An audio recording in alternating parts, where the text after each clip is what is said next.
After what has felt like a long off season, the Inspired Racing League Cup Series officially re-kicks off. Right now, Brent Hammerhand being shown on screen. Joseph Maddox, Darcy Harr posed the fastest lap.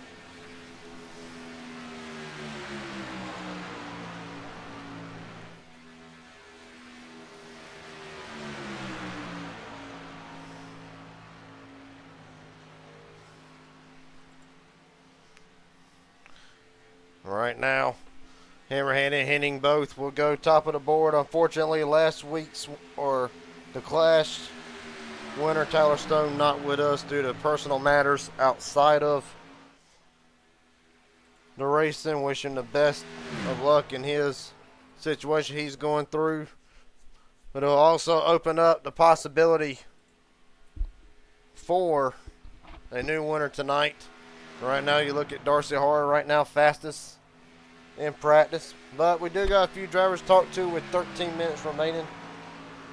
Well, really, I want to talk to the driver who came pretty close last year to winning this race.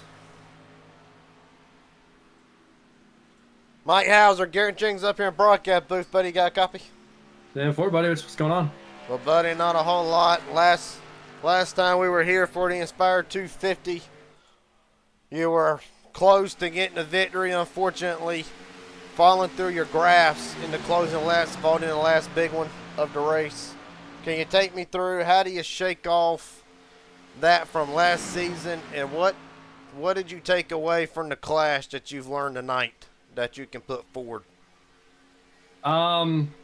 Yeah, last season everyone knows going to Daytona, everyone wants to win it, but you know how it is. It's a hectic track, chaotic track, a lot of pushing around, a lot of things can go wrong. So yeah, I kind of have it go away there at the end. I tried to, like I said, just try to shake it off. I knew, hey, this isn't going to determine my season. So I just left that race just looking forward.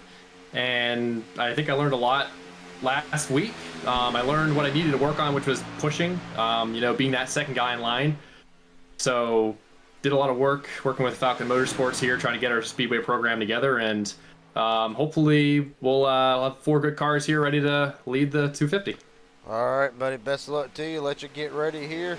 Look forward to seeing we can talk to you in Victory Lane tonight. Be a hell of a way to win, wouldn't it? Absolutely. I hope so. Hope we'll be there, Gary. Hope I'm talking to you at the end in Victory Lane doing burnouts. All right, buddy. Best of luck to you tonight. Thanks, Garrett. Yep. That being said, now, I'm supposed to be unbiased, and I am unbiased for the most part.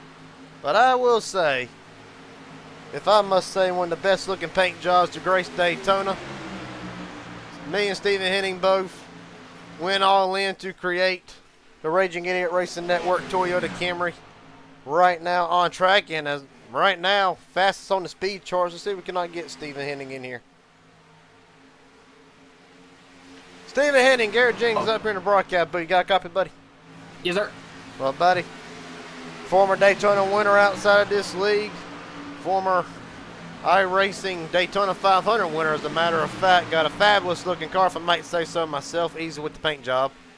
But, but what's it going to take tonight to put the 78 in Victory Lane and give Inspired Motorsports their second consecutive win? Well, I could say one thing, but I'll keep it PG, I guess. Just basically be consistent and stay out of the big wreck, and just be smart with your moves. Don't be too aggressive, and just be there at the end. All right. I usually have trouble with that last part, but all right, buddy. Well, you got the defending champion who will get up here in just a few seconds. But best of luck to you tonight. Hopefully you can finish where you're at right now. thank you. You have a good night. You too, bud. The most unbiased, might I add. All right, what do I say? They got a soft spot for that car. Right now, top 10 as they go. Stephen Henning, Joseph Maddox, Brent Hammerhand, Mike Hauser, the 00 Pacey, Chris Lauda. I believe that should be, Robert McKay in 7th, Darcy Hart 8th, Christopher Rososka. Well, actually, okay, well, forget that top 10. It just got completely dumped on its head. Anyway, Mike Hauser, Chris Loda, and Travis Farmer rounds out the top 10. That being said, still got a few more interviews with 9 minutes to go. Let's get old Shane Harr up here in the booth. Shane Harr, Garrett Jenkins up here in the broadcast booth. Buddy, you got a copy? Naturally, I get him at the wrong time. Garrett Jenkins, there he is. Howdy, Garrett. What's happening? Oh, not a whole lot. Did you enjoy your little refresher? I did. Well, buddy, you walk in here to the road to defend the title starts now officially. You got a great group of guys, some you raced with last season, some you do not know and unfamiliar with. What's it going to take really to put the 21 in victory lane tonight, and how are you looking to go to repeat this season? Yeah, a lot. Tonight's going to be kind of wild, I think. I think there's, 27 cars, if I read right? I know 20's posted a lap. I got about 6 or 7 that have not posted a lap yet, so yeah. Okay, yeah. So I think I've seen 27. So it's going to be, hopefully everybody takes it pretty easy early on. If not, I'm either going to try to stay at the front or, the very back. So I'm going to try to stay out of that middle area because that's where all the problems are really going to happen. And, that's going to be everything, I think, is try to just be there at the end of this race to get the momentum started for, the season, really. Well, buddy, I'm going to ask you this last question, and then I'm going to let you get ready for practice here. As far as, of course, you ran HGR last night, was there anything you took away from last night that you can put towards the night? I did. I think the top's going to roll. We get enough cars up there, which is it's a big field, so that top should roll tonight, and, I'm going to want to be in the front of it, so we'll see what we can do. All right, buddy. Best of luck to you tonight. Look forward to see how it goes. Appreciate you, Garrett. Yes, sir. Have a good night. You too, bud. That being said, if you see the paint job disappear real quick, I've had some drivers just join in. So I'm just going to quickly reload their paint jobs, be sure everybody gets their sponsors in before we start tonight. And while that happens, Full Throttle Union in turn tonight with a driver who knows how to get around Daytona pretty well. Brent Hammerhand, Garrett Jenkins up here in broadcast booth. Buddy, you got a copy? Yeah, I got a copy. Well, buddy, no stranger to victory lane at Daytona. The Clash winner last year had a great run going in last year's Inspire 250 before misfortune would strike. But tell me something. What does the 12 have to get to victory lane tonight? We got some patience on board.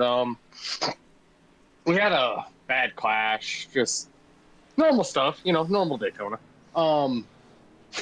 Sorry, teammates are reckoning. Yeah, you're on camera. Just we're gonna be calm.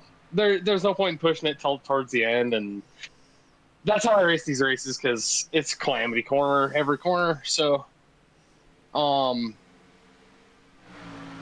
think this whole team has a really good chance at doing really good throughout the entire season. We're all gonna try and finish. That's all that we're looking for is finishing, and that's it. All right, buddy. Best of luck to you tonight. Hopefully, we'll talk to you at the end of this thing. You will join Cameron Winsberg as the second Inspired 250 winner. 10-4, brother. Well, I hope to put one of them stickers on the side. So. All right, buddy. Best of luck to you. Have a good night. Love you. Yep. Ah, shucks. Well, of course, right now, Daisy Wignet, top of the board right now.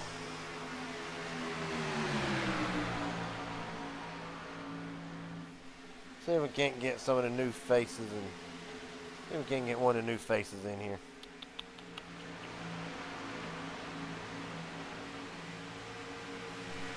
Right now, set fourth quickest. Get Christopher Roska in here. Christopher Roska, Garrett Jenkins up here in broadcast booth. You got a copy, buddy? Hey, what's up? Well, right now, sent fourth quickest, making your debut tonight for Inspired. Now, personally, on the biggest stage of them all, sent fourth quickest. What does it take to put the 36 in victory lane tonight? Well, it's gonna take luck because I have a tendency to go airborne. Oh, damn. I have a tendency to go airborne during wrecks, so I just gotta hope to not get wrecked and make it through. Super speedway racing is probably my greatest strength in racing, so I know if I can live to the end, I can make it towards the front. So that's just, yeah, I just gotta live. All right, buddy. Best of luck to you tonight. Look forward to seeing how it'll play out for you tonight. Hopefully, we won't see you go airborne. Yeah, hopefully. I mean, I have a nickname of Priest for a reason. All right, buddy. Best of luck to you. You're in velocity, correct? Yep. Okay. Best of luck to you tonight. Hopefully, we'll talk to you at the end of this thing. Yeah, hopefully. Well, still plenty of other drivers to talk to. So little time to do it, so we might not get all the interviews I want today. But we are going to take two drivers. Well, one driver and then another person. Let's go ahead and get the driver part out the way. Elijah Fisher, Garrett Jenkins up here in broadcast booth. You got a copy, buddy? Yes, I do. Well, buddy, officially the road to, I'm not sure how you will look at it, but the way I see it, the road to redemption after last season starts now, but it starts at a place where last year did not go the way you want it. How are you going to approach this Inspire 250 compared to what you experienced last season? Well, I mean, for sure, I want to get past lap 8. Make it longer than we did last season would be the start. I think as long as we can just survive the race and let everybody else tear up their cars and get involved in the big one, I think we'll be okay. Well, buddy, as for it, see, almost turned one of my cars there, man. Calm down for a minute, but not regardless. Just after, like I said, after last season, what is the plan and what is the outlook and really the expectations for it in Falcon Motorsports going forward?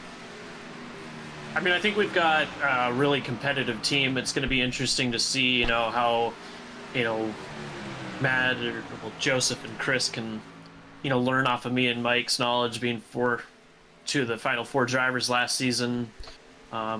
So, I think we just got to take our situations one by one and see if we can just develop something. I think we've got 4 cars that are playoff cars, and yeah, we just gotta get in the playoffs. I think that's the biggest thing, and if we can get into playoffs, then that's most of the battle.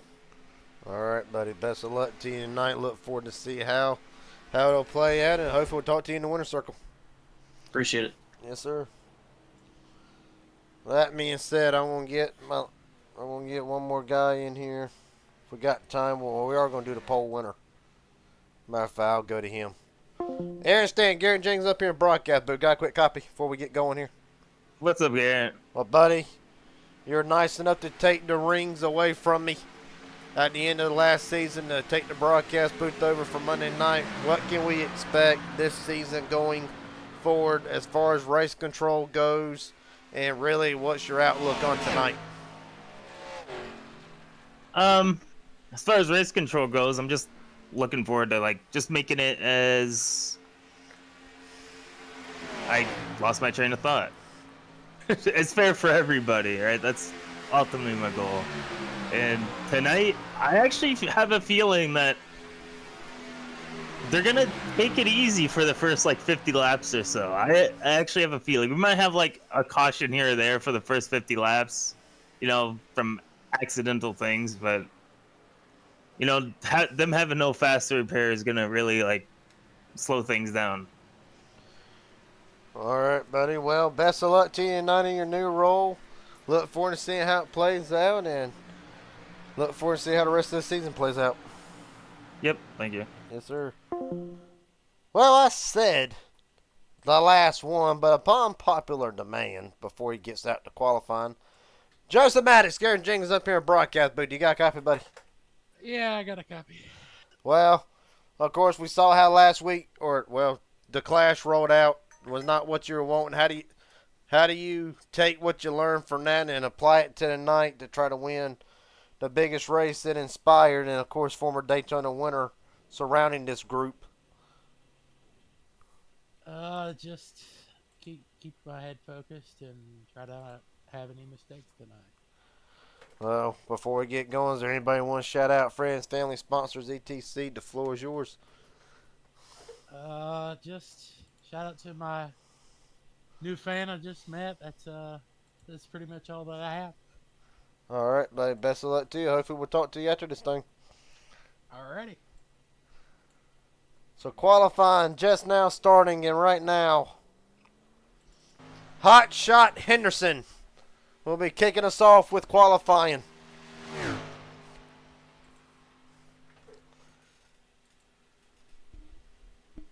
Well, of course, finished fourth in the championship last season.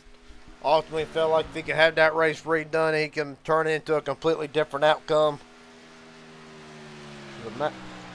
So right now, matter of fact, I've actually got some of the order confused, I believe. Oh, no, I don't. So Henderson will be rolling us off here. Sorry, got my train of thought mixed up. But for Josh, so if he could feel like that he could have that last race at Homestead redone, he would change one thing. And it would have been a completely different race. But that was then. This is now. The Tractor Supply number 17 for the Full Throttle Union Group. They showed in Daytona the last time we were on the air for the Clash, they had the strength to really be a threat tonight. Look forward to seeing how them forward that would consist of Brent Hammerhand, Josh Henderson, Robert Wilhoit, and Thomas Hernandez will go. And right now, Henderson top of the board. Unlike traditional other broadcasters, they will get 2 laps to lay down a lap. Right now, James Hadaway, Robert McKay, Darcy Har, Kay Steele, Cannon, Travis Farmer, and Christopher Roscoe rounds out the top 8. Matter of fact, Alexander Wade will slide into the 5th position for the moment. Subject to change, Hernandez will go 8th. Going back through the field here.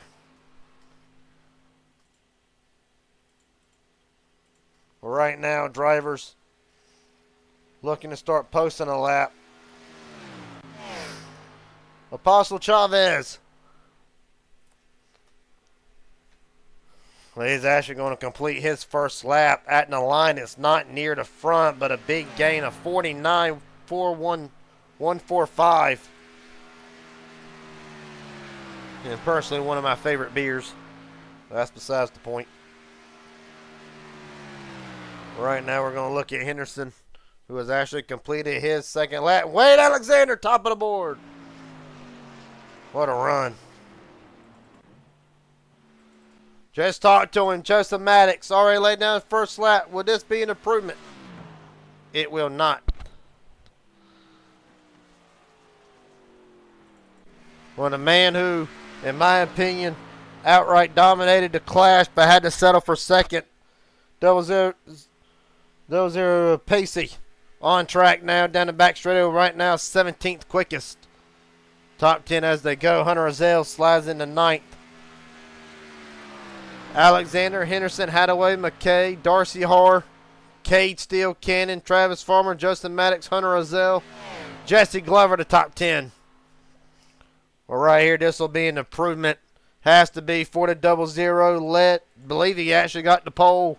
And at the line for the Clash isn't enough. It is top of the board. That's a lap. That's the first driver to break the 8. Well, from one driver to another one, we'll focus in on the 43, Mike Hauser. Well, Hauser will actually come off of the turn 4 banking now, 22nd quickest. It's going to be a definite improve. And it is P2, 48.922 for Hauser. Stephen Henning Jr. With 5 seconds remaining in practice, he'll get his lap in. Isn't enough to top of the board. 48.833 for Stephen Henning. Man, oh man.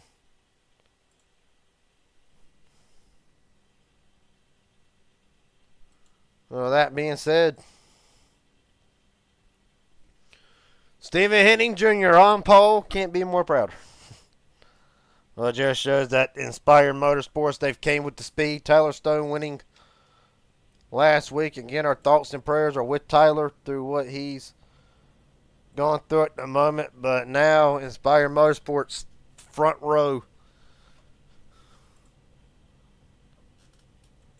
Well, since we've already interviewed Stephen Henning, that car's got the speed. I'll tell you that much right now. Let's see if we can't squeeze in 1 or 2 more interviews. Get Hot Shot in here. Hot Shot Henderson. Garrett Jenkins up here in broadcast booth. You got a copy, buddy? I got you, buddy. How you doing? Doing pretty good. Right now, as we stand, you will be rolling off in the 7th position. But I will say this, you showed a lot of speed. The whole Full Throttle Union group showed a lot of speed in the clash. Can you correlate that over to tonight? Yeah, we all need to finish, right? If you want to finish first, you first must finish. So, unfortunately, a lot of those guys had some issues 2 weeks ago, but hopefully we can get a little bit of luck on our side, and hopefully my bad luck doesn't kick in tonight and they finish. I want to be a part of the finish, but yeah, should be good. Let's see if we can get all 4 cars up towards the front there. All right, buddy. Best of luck to you. Let you get rolling here. Thank you, sir. Have fun. Yes, sir.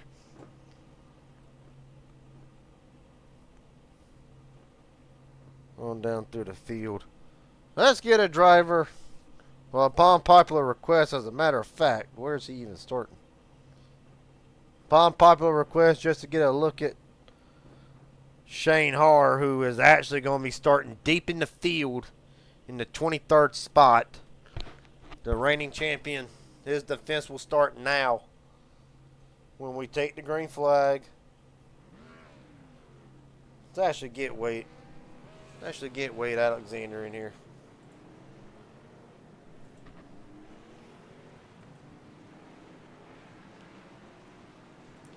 Wade Alexander, Garrett Jenkins up here in broadcast booth. Got a copy, buddy? Yes, sir. I got a copy. Well, off to a great start so far. Going to be rolling off in the 5th spot tonight. Fastest in practice, shows great speed in qualifying, but what does it take to survive this race or a race like this and put that 84 in victory lane? Sticking with your teammates, staying out of the wrecks, and just surviving, honestly. Just keep it clean all race. Keep the pit road clean, and yeah, just survive. All right, buddy. Real quick before we go, first time interviewing you, I believe, so actually nice meeting you tonight. If there's anybody want to shout out, whether it's friends, family, sponsors, etc., the floor is yours. Want to give a big shout out to McDonald's for sponsoring this race. Big, long time sponsor for me. So yeah, let's take it to victory lane. All right, buddy. Best of luck to you, and I look forward to seeing if we can talk to you afterwards. Appreciate it. Yes, sir.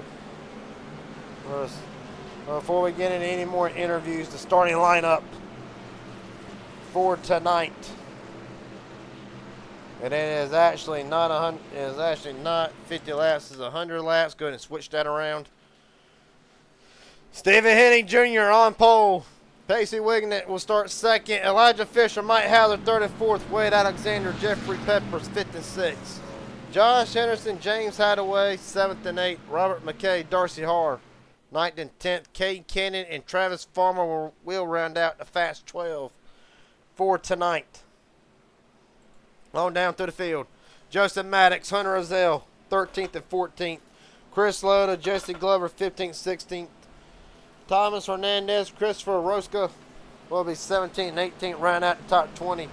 Rodney Ayers and Apostle Chavez, they'll be 19th and 20th. On down to the back half of the field, with the last few cars in the field. Brent Hammerhand, Robert Will Hoyt, the last drivers to post a qualifying time. 21st, 22nd, Shane Haar. the defending champion, will roll off 23rd. AJ Thompson, 24. Jason Williams, 25th. And Bobby Hadaway rounds out the field. Oh, no, I got something backwards here. AJ Thompson, 24. Jason Williams, 25th. And Bobby Hadaway rounds out the field in 26th. Aaron Stanton, of course, race control, but has to be in the sessions to actually enforce it. Last minute interview.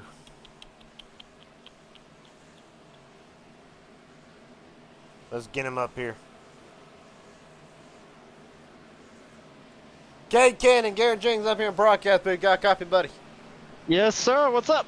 Not a whole lot. About to go green here, so I'm going to get your last thoughts right now. Rolling off 12th. What can we expect tonight for the number 9 new paint job going away from the Chase Elliott themed cars? But what can we expect tonight? What do you expect tonight and how this race will work out? Hopefully to bring it home clean, you know. Try to stay out of all the trouble and everything. Yeah, I tried to switch up the paint scheme for tonight due to this was a special one to me. So I thought to bring this one out and hope that brings me luck for tonight and that we can stay out of all the trouble and hopefully be there in the end to get the checkered flag. I'm expecting a lot of big ones, but we'll see how it goes. All right, buddy. Best of luck to you. We'll let you get ready here.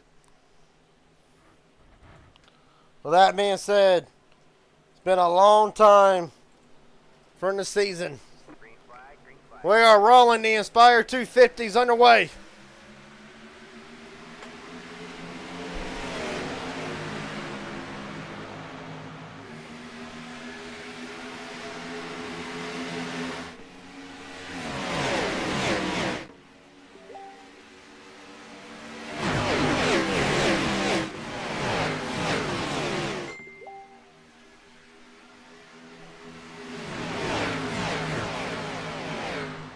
Down back straight away.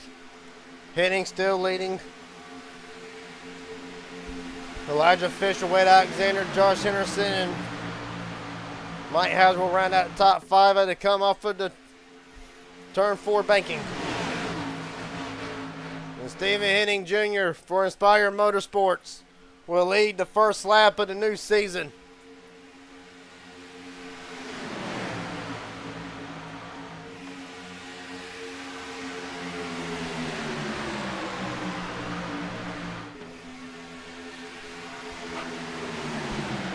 Right now, Henning leads his outside lane, really not being able to form up. Elijah Fisher will jump to that outside lane as they work themselves down the back straightaway. Mike Hauser in tow his teammate.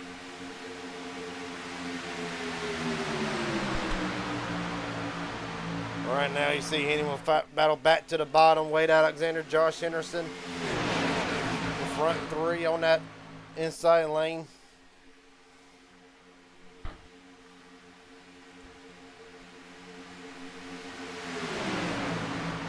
Elijah Fisher will lead that lap. Right now you look at the back of the number 16. You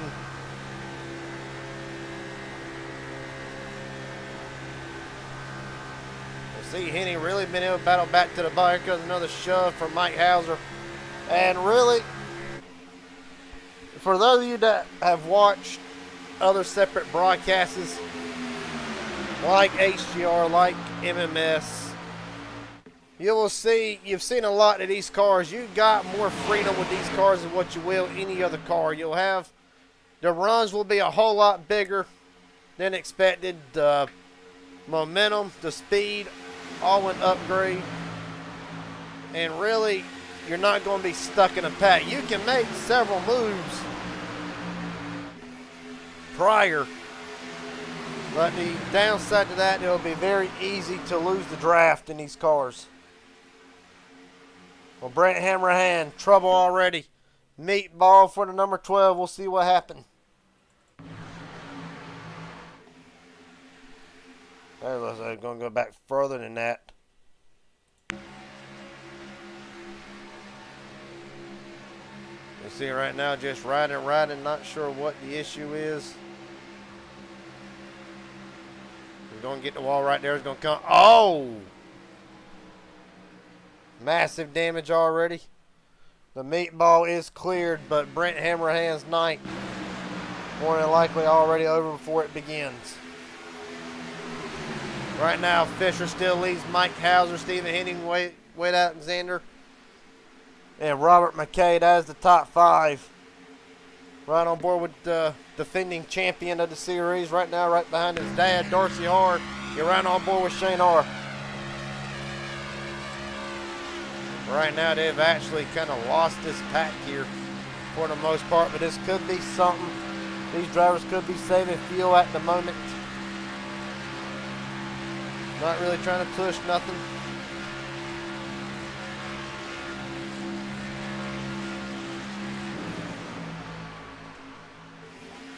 Right now, that pack will consist of Darcy and Shane Harr, Kay Cannon, Travis Farmer, Joseph Maddox, AJ Thompson, Chris Lyotta, to name others.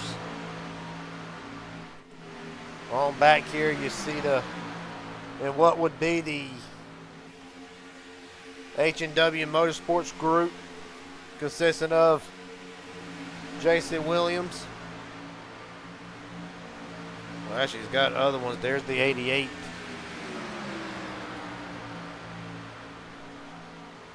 That would be Bobby Hadaway and Apostle Chavez right behind them. A couple of drivers lost the draft. And there's nothing more miserable than sitting here. You know, you've lost the draft and now you're just at the mercy of whatever happens. You're hoping for a caution to save you, because if you do not get one, you're pretty much just screwed. Go a lap down. On back.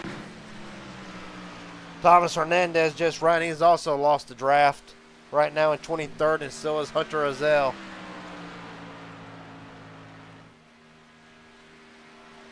Well, meanwhile, we'll focus back up on the lead group, still led by Elijah Fisher, as I believe the sun is beginning to set at Daytona, or is it extremely cloudy?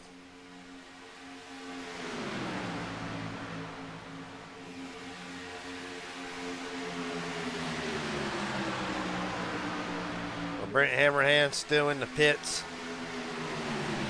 Not officially out of the race.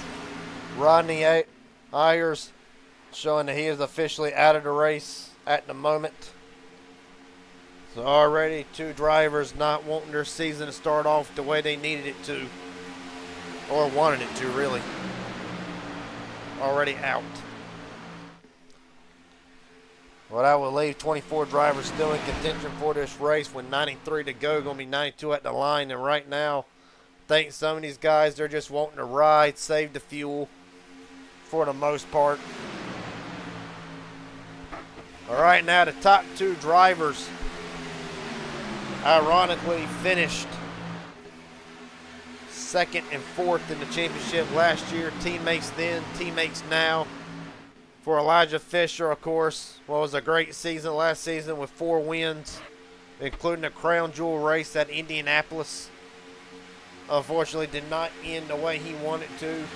And really, if you think back last year, a 30th place finish, he has actually now surpassed how many laps he finished last year.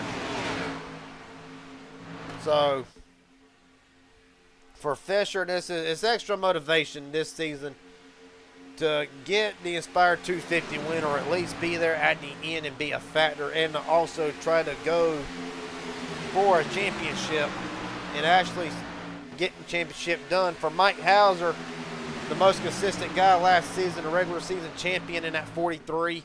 New paints, new color, new attitude. Feels like he can go to victory lane a lot more this season compared to last season. And you see, he's actually going to jump out and blow. Oh, he's going to get turned. He saves it. No, he doesn't. Hauser's in it. Man, oh man, they are wadding them up. James Hadaway damage. Pacey Wignick damage. Massive damage. Man, oh man, the big one has struck on lap 9, and it will claim a lot of cars. Travis Farmer's involved. AJ Thompson getting rolling in the GoDaddy machine. Mike Hauser already towed back to the pits. Meatball flag. The night is done as quickly as it starts for the 43.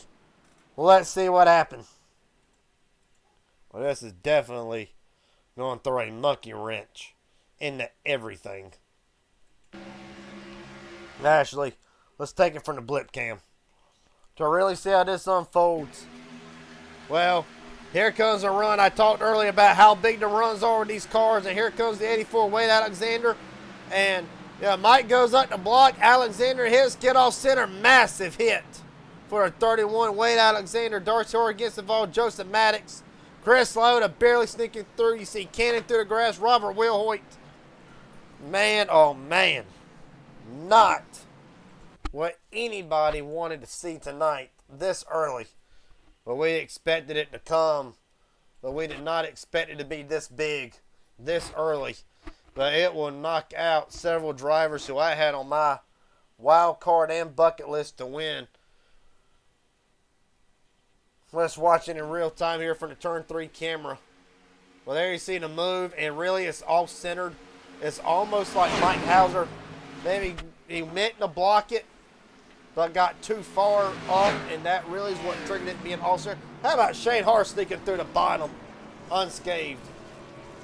Well, he got plenty of replays to go on board with, but first, we'll go on board with Mike Hauser.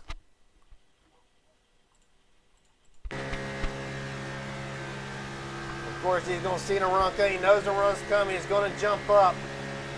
And really, he's just going to get off-centered. Really just going to get a hit from there. Tries to hold on to it, but nothing he can do. Man, oh man. From Pacey's on board. He might be able to survive this, but really we're going to get a great view from here. You're going to see these cars, you're able to build a run, and it's so much easier to build a run with these cars. You're not stuck in a pack like gridlock. And really, I think, oh man, massive damage. And really, I think, you know, we see on HGR and MMS, drivers can take, they know when to lift. I think with the Inspired guys, they have limited restrictor plate experience with these cars, and it kind of adds to that. Like, maybe Mike felt like he could handle the block. Maybe it was too wide of a throw. You know, you don't know. Going on board with Robert McKay through this.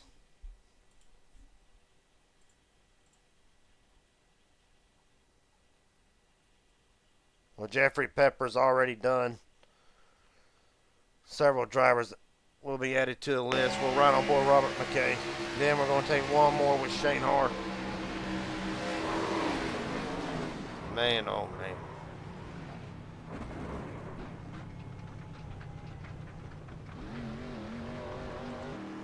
All right, Shane Hart's on board because how the 21 gets through this, I'll never know. Well, really, you see what he's laying back. He said if he was not at the front that he was going to ride. Well, he just wants to ride. Had a great shot at it last year, went away from him. But he's going to let off. And from there, go all the way down to good God almighty.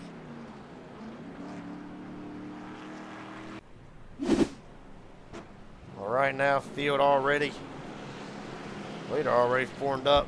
Well, Wade Alexander will survive this scrap. Really come out more fortunate. Well, not going to want to talk to him. Not sure that he does not want to be interviewed at much, but we'll get him in. Mike Hauser has been released from the infield care center. Mike Hauser, Garrett Jenkins, got a copy, buddy? Yeah, I got you, Garrett. Really wasn't. I didn't want to be doing this interview outside the care center. So. Well, just take us through. What was your take? Did you feel like the run was too big, or really what was your take on what happened?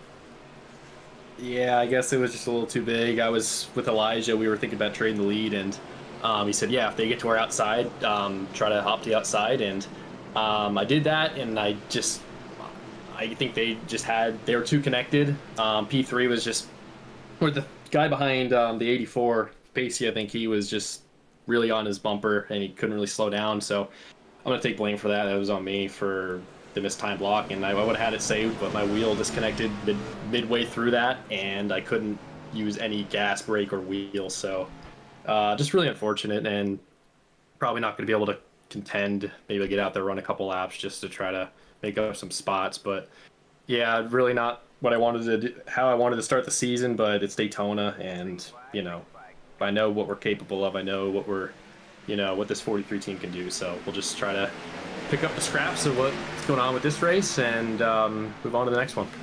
All right, buddy. Best of luck to you next weekend. Rockingham. Thank you for your time. Thanks, Garrett. Appreciate it. Well, Mike Hauser will now turn his focus to Rockingham as Wade Alexander, Chris Lyotta will take over the top 2 spots. Alexander loose off of turn number 2. Massive save, but I think this will now show that drivers are just going to try to ride for the moment right now in the garage, joining Mike Hauser, Travis Farmer, James Hadaway, and 00 of Pacey Wignet. And really, what a 00 after a dominant run last 2 weeks ago in the Clash. Really felt like that he could be a factor. Nice drive. Justin Maddox almost gets turned sideways. Elijah Fisher able to hang on to it. Right now, the defending champion Shane Hart in the outside lane, third in line, almost gets turned by Fisher. Now Hart almost got stuck in the middle, is going to blend back in. And look at the runs that you can get. It's amazing how 2 cars can build a run with these cars, but like I said, if you look at the other series, HGR, MMS, then you're really not surprised because you know how big of a run these cars can generate. Like I said, when I speak about freedom in the trucks, in the Xfinity, like you will probably see on our Super Speedway when we start the Thunder Series, you're kind of at the mercy of where you're at. Qualifying will be so important for Xfinity, for trucks on the Super Speedways, because you're gridlocked. What is gridlocked?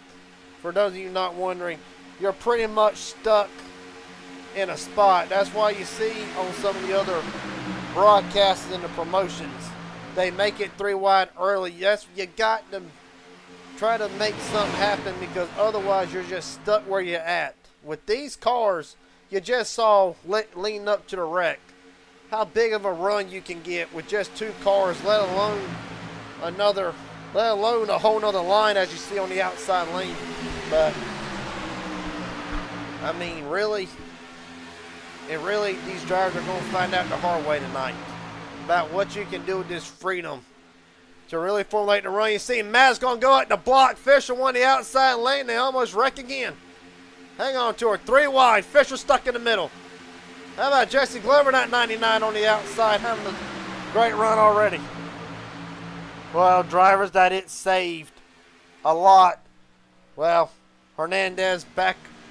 Something's amiss underneath the hood of that 77. Twice he's lost the draft. But it did save drivers like, well, I can find him. He's up here somewhere, know him. Really saved drivers like Hunter Rozelle, who had lost the draft earlier. Of course, Hunter having network issues. And Justin Maddox continues to lead. He's led 3 laps so far tonight. As they work their way down the back straightaway, Rozelle will drop to the bottom in that tie number 20. As the outside lane begins to crumble. It's going to be 82 to go. They get back to the start-finish line. Still a long race. Let's see, can I get another interview here from one to drive on that wreck? James Hadaway has been released from the infield care center. James, you got a copy? That's one more time. I got you. Well, buddy, not the way you wanted to start the night from the garage. What was your take on the incident, and really, was there anything you felt like you could have done different and try to get around it? Man, Garrett, to be honest, I don't even know what I could have done, to be honest. I had it cleared most of the way, and then Robert just came down and clobbered me, but it's alright, we'll get this damage done, and we'll go back out there. Well, Well, of course, the win now out of the question. Really, how do you go forward the rest of the race? Just try to gather some more spots. Cause I'm sure this will not be the last big one that we have tonight. And really, how will you shift your attention to Rockingham next week?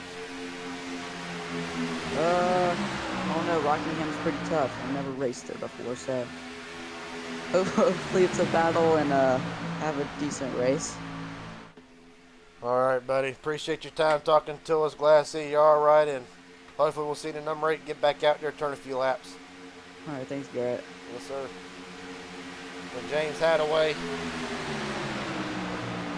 of course, not the run that he wanted tonight. Meanwhile, side by side for the lead, Blade Alexander continuing to try to take the lead back from Joseph Maddox. Right now, it is a Falcon Motorsports 1-2-3 on the outside lane.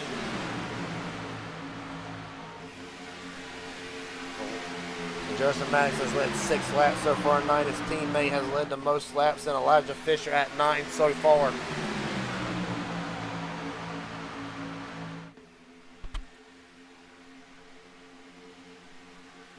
Well, right now, they run their way down the back straightaway again.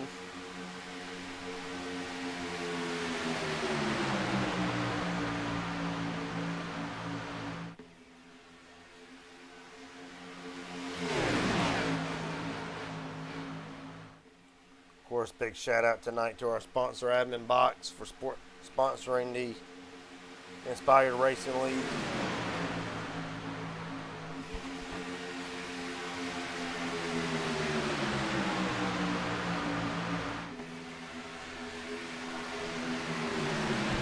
Right now, Falcon Motorsports now occupies lane control. Maddox on the outside, Fisher on the bottom. And really, this is what you want. But the big thing you got to think about, sure, a lot of drivers probably pitted earlier, but you still got to think about fuel. A long way to go still.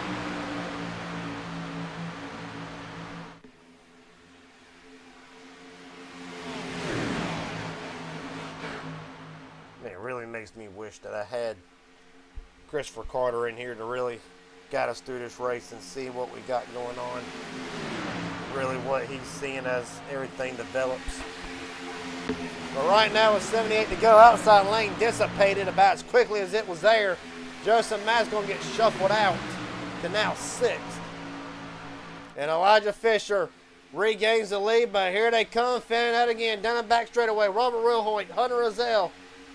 Joseph Matt's going to take on 3 wide with Christopher Lyota. But Wilhoit's going to try to block, going to make it successful somehow.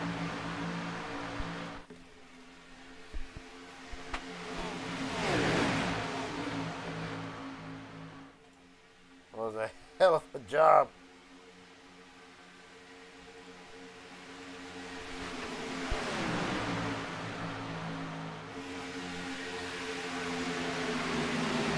Right now for our Wilhoit, just trying to make it to the end, of course. The last time we were here at Daytona had a premature end for the 22, much like all of Full Throttle Velocity, or the Full Throttle Union group, I should say. Well, right now, Brent Hammerhand is back out onto the racetrack. 5 laps down. Travis Farmer has returned back out as well. 9 laps down, and James Hadaway, 23rd, 9 laps down. Well, Pacey still out. Mike Hauser out. Of course, Hauser going to try to get the damage fixed, salvage what he can.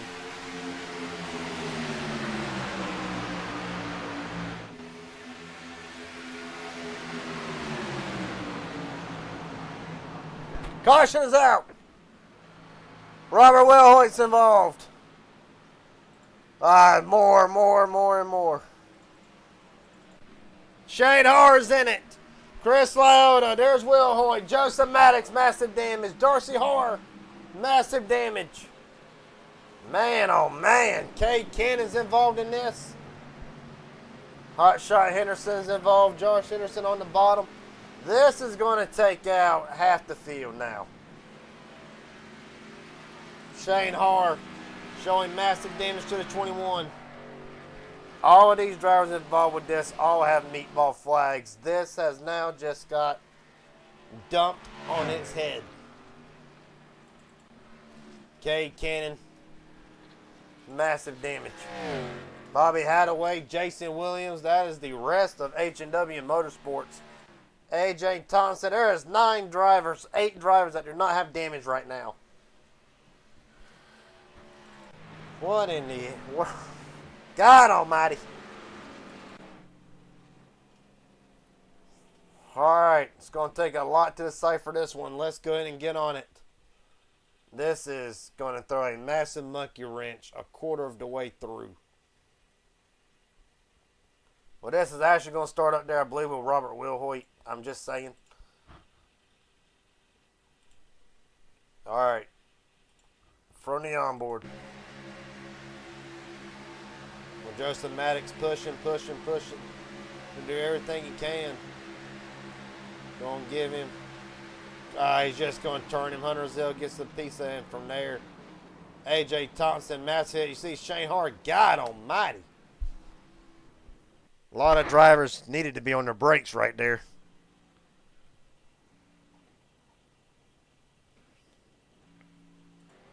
Man, oh man. Let's ride on board with some drivers here because, I mean, we saw what caused it. Let's ride on board with Hotshot Henderson. He's downshifting, trying to get through it. Almost going to have it clear, and bam. So Henderson will get damaged, probably knocked out the radiator. Shane Har, I believe, took the most brutal hits out of this. Let's run on board with the 21. Well, this is not. This is going to change everything. Well, there you see it. Just going to make that move to the bottom, and when he does, just nothing to do. Shane's going to have it clear. Gets nailed from behind, and from there, I mean, Jesus.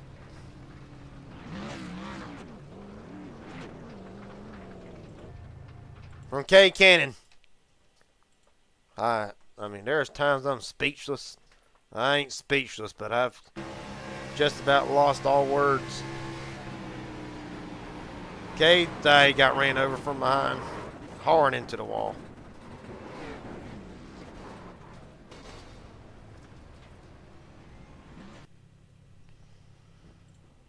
Well, Stephen Henning is the leader.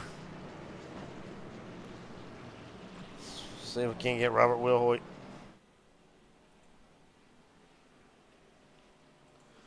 We're right now in the garage with Robert Wilhoit. Robert, you got a copy? Hey, what's going on, buddy? Well, we saw it from our cameras. We'll ask you, what did you feel like happened? What did you see happen? And is the car repairable enough to get back out? Yeah, I'm on my way out of the pits now. Still got a little bit of damage to work on, but it definitely is going to hurt us on this, not being able to stick with the draft. But, yeah, it's just a bad push, and it just turned me around. Just lifted up the back end, and there was the wall.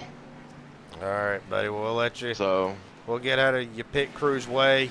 Let you get back to work on the car. Appreciate your time, buddy. Oh yeah, appreciate you. Well, from one driver to another one. Shane R. Garrett Jenkins up here in the broadcast booth. You got a copy? I do. Well, not in the way that you wanted this race to start off.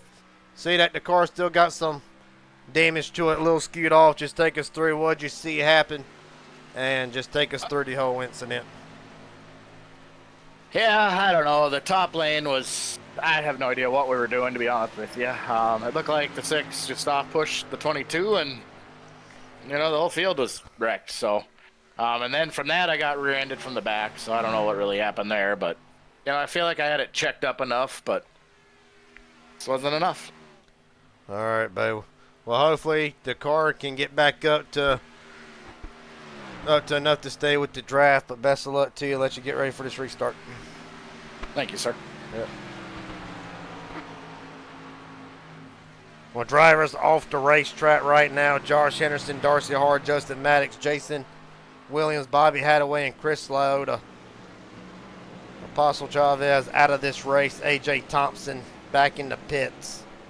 I believe Brent Hammerhand will get the free pass, so we'll be back to 4 laps down. But now, 11 drivers still in the lead lap, but 8 of them have really survived the melee and the carnage. They can't get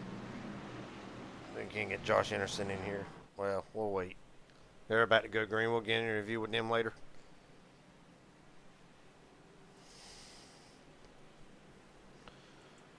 Get Darcy Harr in here. Yeah, let's do that. Darcy Harr, Garrett Jenkins up here in the broadcast booth, buddy. You got a copy? Who'd you want? Darcy Harr, Garrett Jenkins up here in the broadcast booth. You got a copy, buddy? Hey, how's it going? Well, all that's going better than where you want to be at right now. First question, does the 35 going to be able to get back out there and turn some laps? Oh, we'll get back out there, but it's going to be slow. Well, buddy, from your perspective, what did you feel like happened? What did you see from your perspective?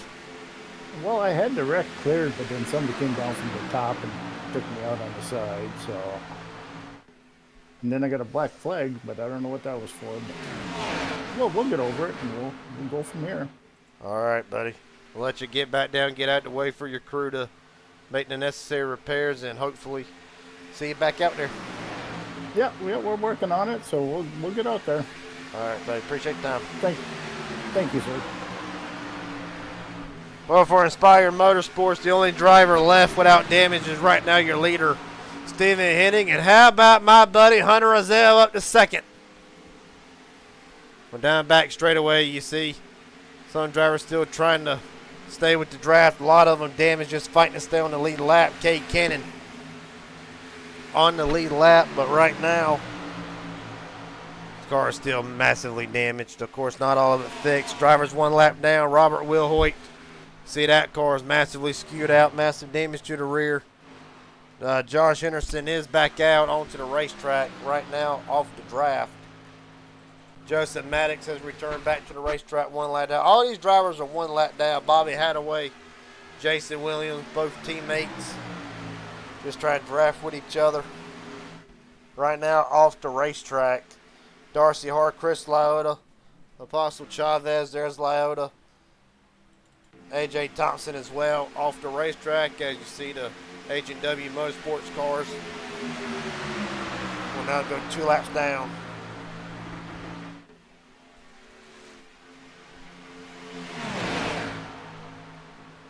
All right, now Stephen Henning continues to lead. No stranger leading and winning at Daytona. Left 5 laps so far. Elijah Fisher's left 14.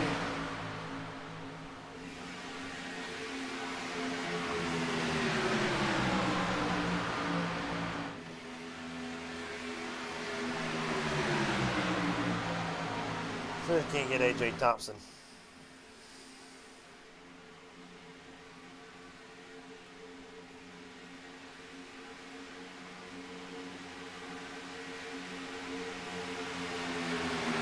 AJ Thompson, Garrett Jenkins up here in broadcast booth, buddy. You got a copy?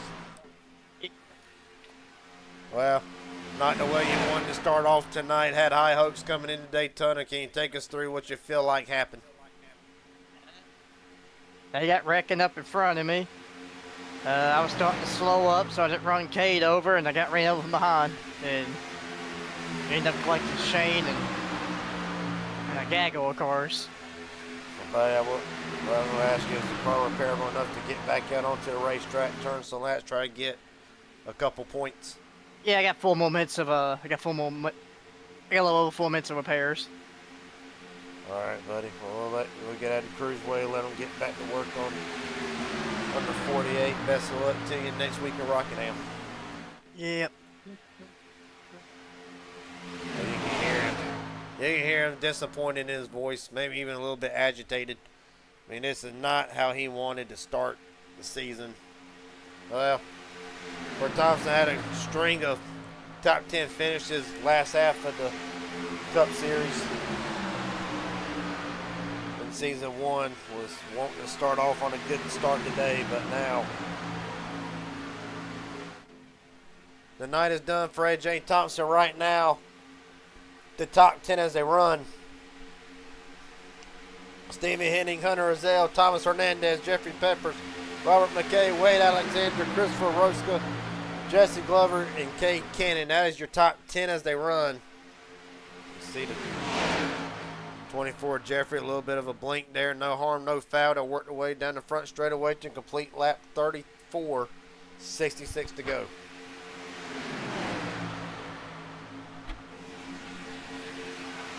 Darcy Harr is returning home to the racetrack. In that John Deere number 35, 8 laps down, he will be in a fight for 18th, 19th, and 20th between Travis Farmer and now he'll be in a fight for 18th with Travis Farmer. Now Apostle Chavez goes 9 laps down now. But Jeffrey Pepper storming on the outside with the 00 of Pacey, who is several laps down, Ashley 13, but trying to help the 24 get to the lead. As a matter of fact, if I'm not mistaken, no, they're not teammates. But Slick Motorsports that consists of just Jeffrey Peppers and Jesse Glover right now, as it stands. They are 3rd and 8th. Well, really, this will be the green flag run that we probably need and want to see, because the field's so spread out because of so many damaged cars and multiple lap down cars that now this will pretty much just be a run to the finish. Well, right now, as the 00 of Pacey leads the field, he will now be 12 laps down, and your new leader from Daytona, Christopher Roska, in the 36. As Alexander Henning, or Peppers, and Stephen Henning will be 2nd and 3rd, and now just got a single fouled out for the moment. But right now, if a caution was to come out, Robert Wilhoit would be in the free pass position. Wilhoit right now being pushed by trying to be pushed by his teammate and boss, Brent Hammerhand, who was 4 laps down in the 17th spot. Will be 16th. Yep.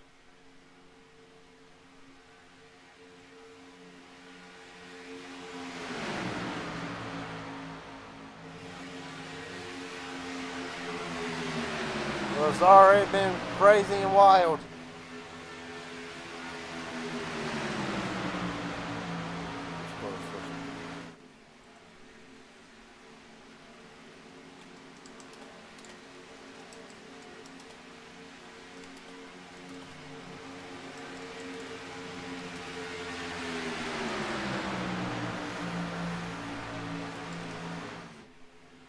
Of course, nobody has to really answer these questions, but you can at the bottom just kind of interact. Let us know right now the newcomers coming into the night. Right now, Christopher Roska making his official first starts. Jeffrey Peppers ran a few last season, but ultimately it is his first full-time season. As is Hunter Azell, Thomas Hernandez, Robert McKay, Wade Alexander. And really, them are the drivers that are still on the lead lap. And in this front pack, as you see, the Full Throttle Union, 3 of their cars. Well, right now in a threat to go 1 lap down, and really this will be bad, because now it'll put Henderson and Robert Wilhoit 2 laps down. You see Roska's going to jump up to the outside. Pace is going to go with them, and now we pretty much just ride.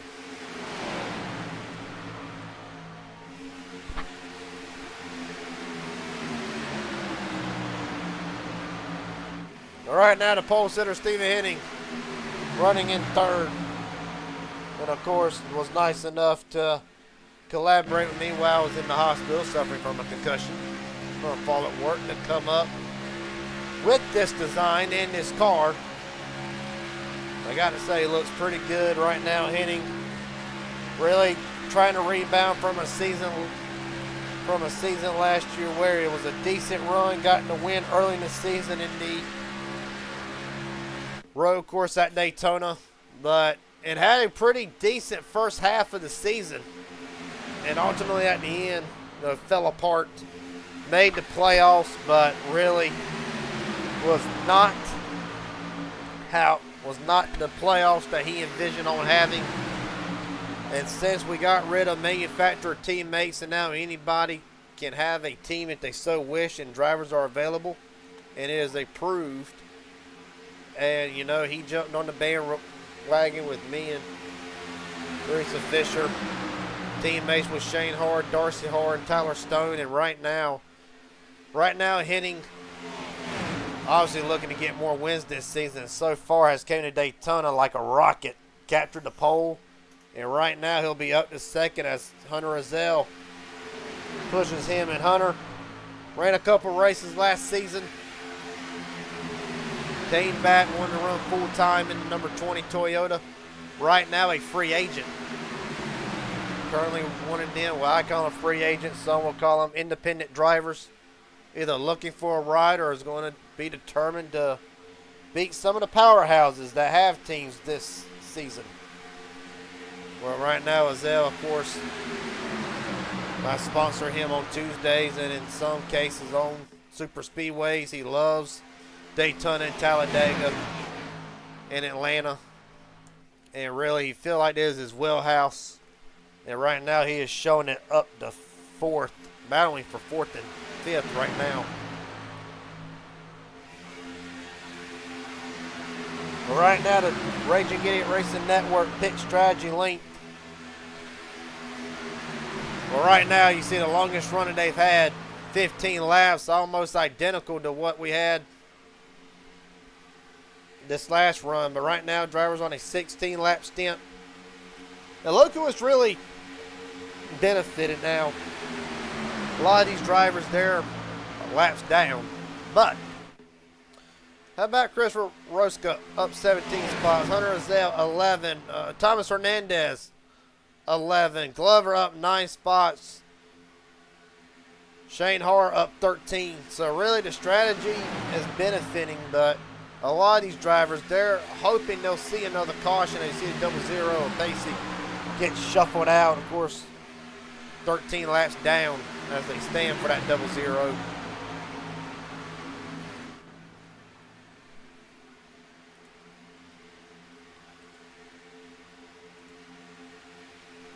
Down the back straightaway, Steven Henning will recapture the lead, get pushed by 0-0. 57 to go, be 56 at the line. Right now, 7 drivers on the lead lap in this lead draft. We'll jump back to Elijah Fisher. Right now, Mike Hauser back on the racetrack, 16 down, trying to gain as many positions as he can. James Hadaway 9 down with them. Well, something just happened with Mike Hauser, didn't quite catch it at the moment, but now that's really going to hurt Elijah Fisher. Shane Har, damage still. The car still skewed in that rear end. But right now he is tacked on to a smaller pack. Darcy Har, Jason Williams, Cade Cannon, Bobby Hadaway, and Joseph Maddox now in that little group. And right now, this is just a group. They're just surviving, riding. Shane Har and Cade Cannon both still on the lead lap. But right now, 4-car breakaway. It really is the top 3. Oh! Alexander almost started 0-0, able to hold on to it.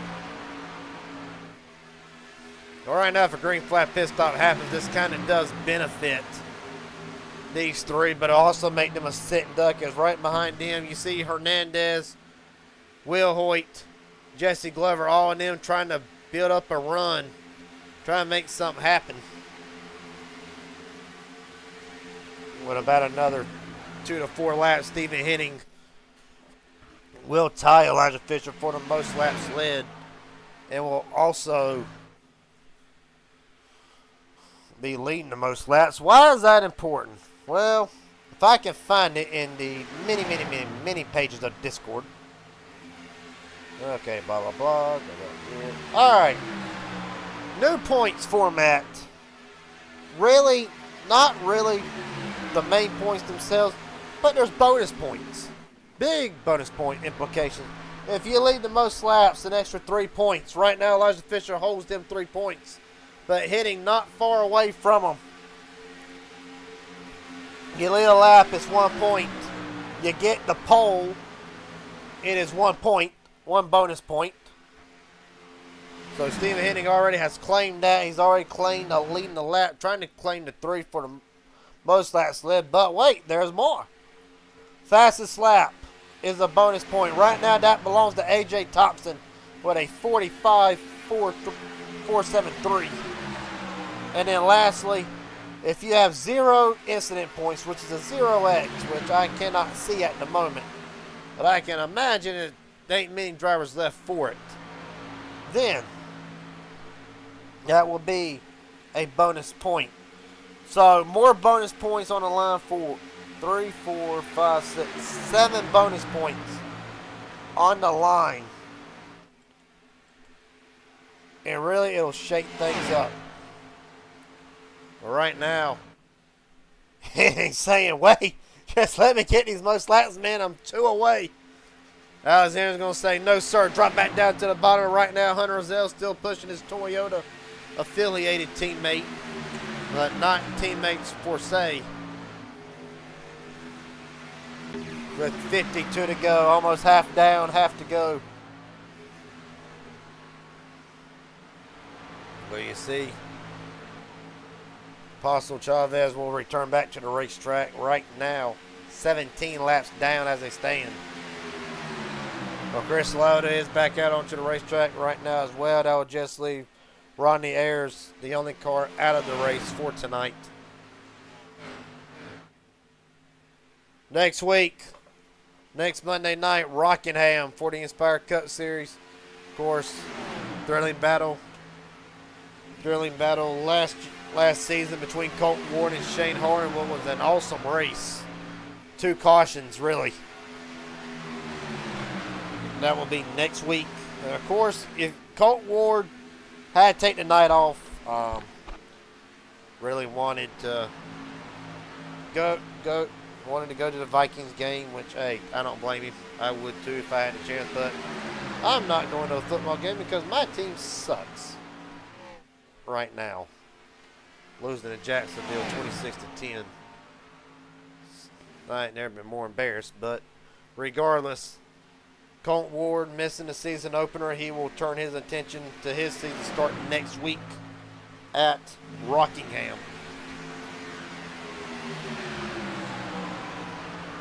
Right now, Inspire Marketing, biggest movers of the race so far tonight. Christopher Roscoe up 14 spots from where he started this race. It is a tie for second. Actually, no, Shane Har up 13 spots from where he started. That would be second most. And then a tie for third between Jason Williams and Bobby Hadaway. Even though they are multiple laps down to H&W Motorsports drivers right now, up 12 spots from where they started this race. From there, it is a tie for fifth between Hunter Azell and Thomas Hernandez, both up 11. Honorable mentions as well, Robert Wilhoit and Jesse Glover, up 9 spots before they started this race.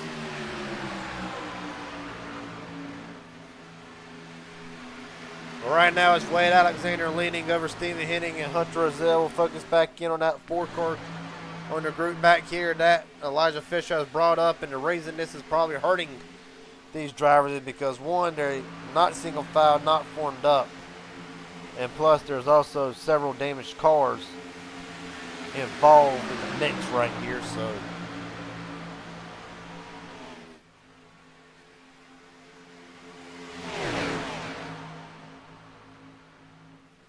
well, right now 49 to go, and here we go, green flag pit stops underway.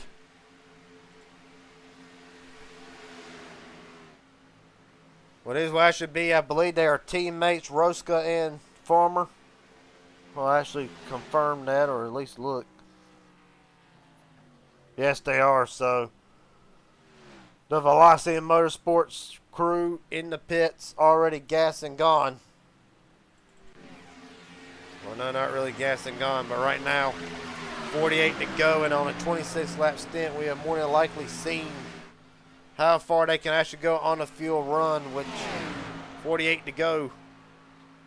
They're going to be pushing it. Well, no. Alexander Henning and Azell stays out.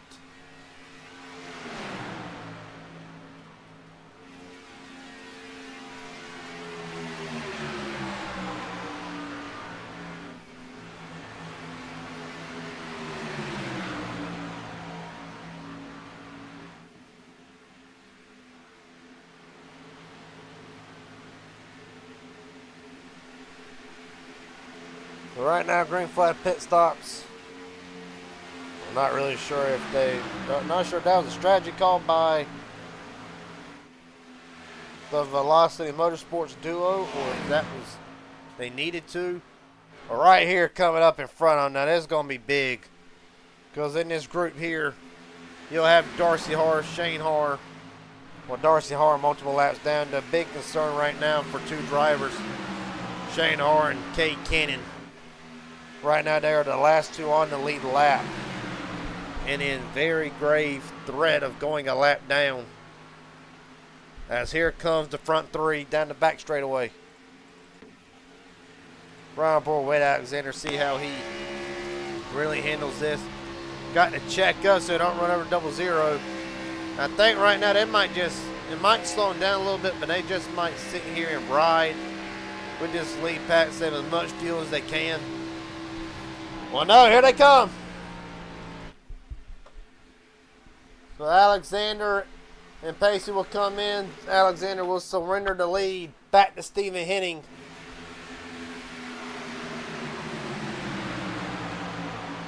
Hadaway is in as well.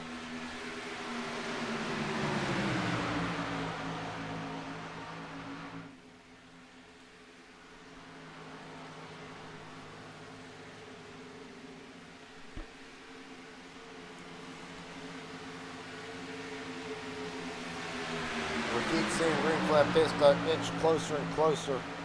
29 laps, so we're just about at the limit as Cade Cannon and Shane Harr now will go one lap down.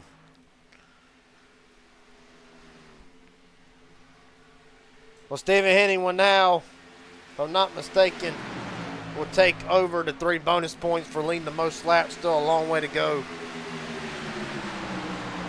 But if you think about it, I mean, Henning, well, you know, Steven, like I said, no stranger to winning at Daytona and Talladega, really has the restrictor plate game down. And you throw in somebody with the caliber of Shane Harr, with Darcy Harr. Really, this has the season for Steven to be really a breakout season inspired. Of course, last season did not go, as we mentioned earlier, not how he wanted the season to end. But that's how it happened, and he looks forward to this season. Got a new ride, new paint job. Of course, this car will not be ran every race, I don't believe. I know he's probably got some other paint jobs he wants to run, but it'll be a partial schedule. You're right on board the back. You look at Hunter Azell, and of course, when we talk about Hunter, being very patient right now, knows how to get the job done. As see more drivers are in. Will Hoyt and Hammerhand, 2 of the Full Throttle Union cars in the pits. Right now is a Toyota 1-2. You can see where your favorite car logos, your favorite manufacturers are running.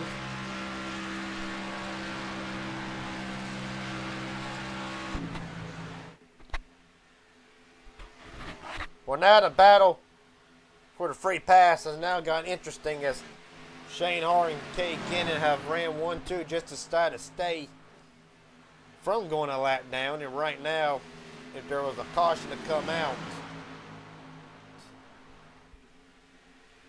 then it'd be pretty big for one of them 2 drivers. Well, obviously, both cars still have a lot of damage. You run on board, you look at Shane Harr, you can look at the camera, you kind of see how the cars kind of want to slide out. Massively skewed. Here comes Harr and Cannon in now, as a matter of fact. We got to also, oh, Henning as well, almost loses it. Whew. Good God almighty. Well, for the first time tonight, and I believe for the first time in his inspired career, Jesse Glover will lead his first laps with 41 to go.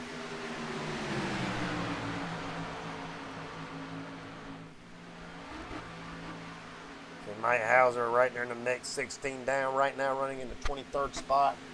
Why are drivers out here trying to, man, I am 16 some odd laps down. Why I don't want to be out here. You know, this sucks. I hate being out here. I ain't going to be in the win no more. Why? Because every point matters. Every point matters, as Jesse Glover will come in. Every point will matter. Whatever points you gain today, for instance, well, I'll throw an example. Right now, A.J. Thompson still holds the bonus point for the fastest lap. That one bonus point at season's end, when we come to Talladega for the regular season finale, as Glover messes up on pit road. Not how he wanted to start. That will actually cost him time, as Wade Alexander will be the leader and just about over 3 seconds to Stephen Henning.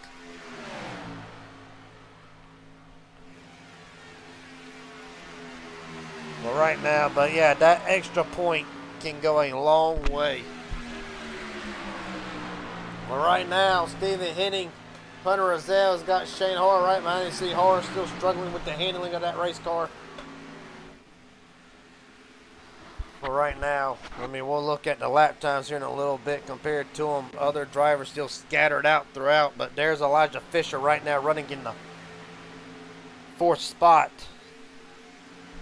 Right now with Hernandez behind him, Jeffrey Peppers up in the mix somewhere. Actually, Peppers 3 seconds back. He's got Mike Hauser, Travis Farmer, and several others with him.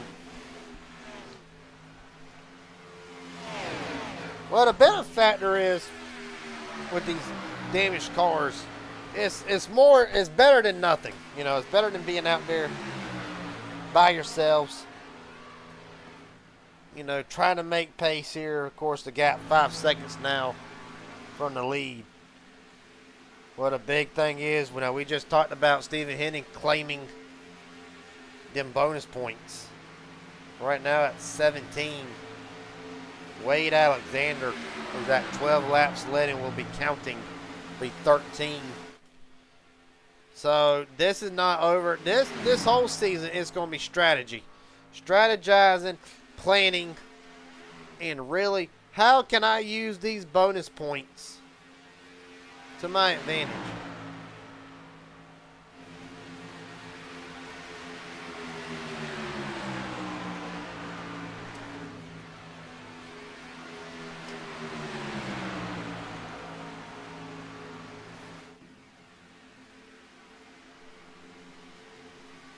Right now, Alexander continuing to lead. Right now, the gap's shrinking ever so slightly with 38 laps to go.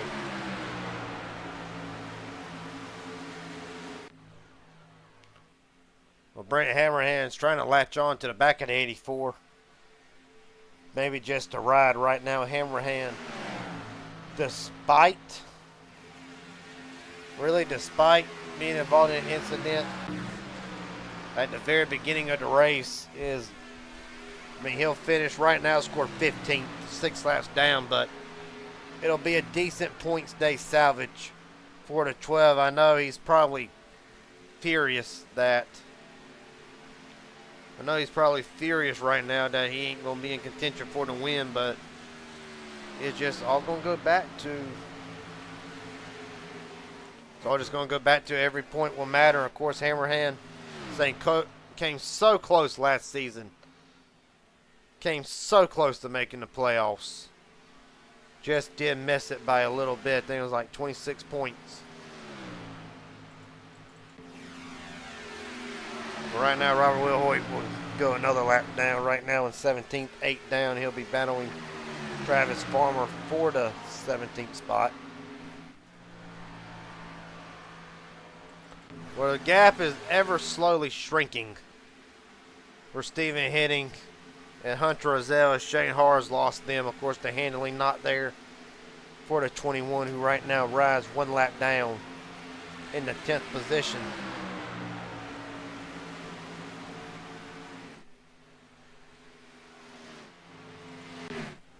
On back through the field, Falcon Motorsports, three cars lined up.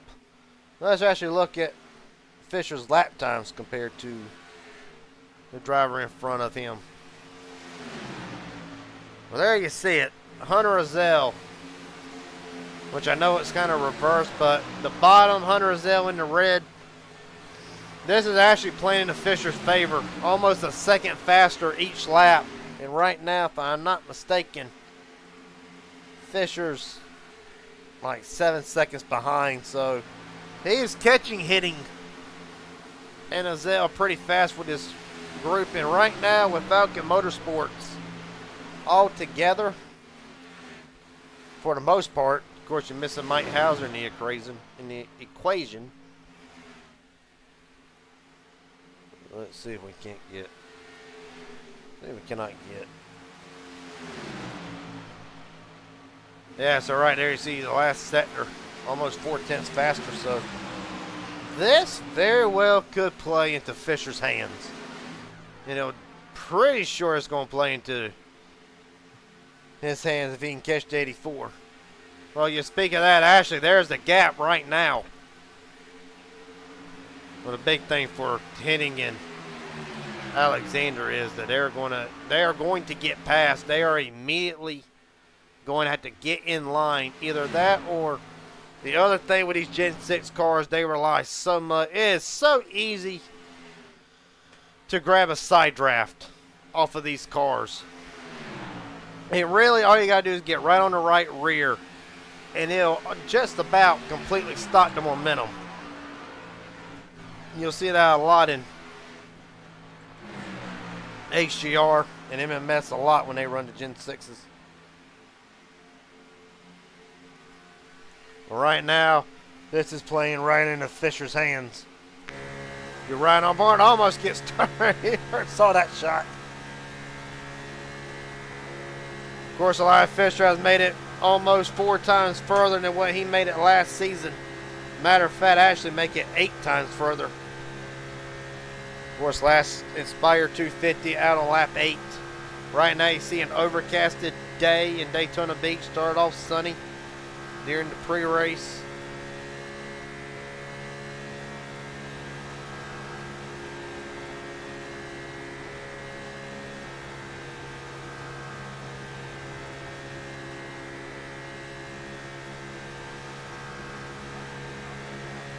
Well, there you see, he's got caution is out. For what? Good question. Because I am not seeing nobody around.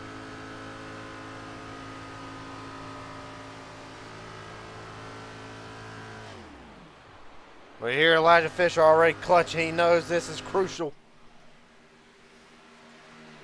Well, while we take care of that, I am going to try to find out into why we were under caution here.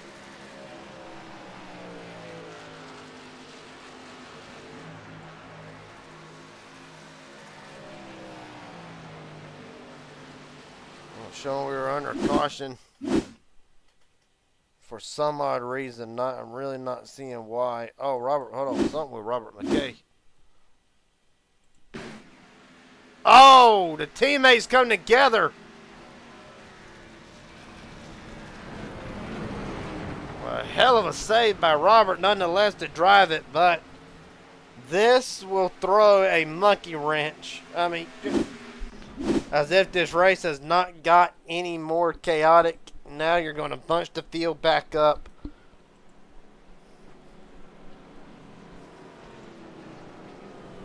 Kay Cannon will be back on the lead lap. Well, great for Cannon. He'll come in. It's going to really help Shane Hart and Cannon both a lot. Kay will be able to come back in, get some damage fixed.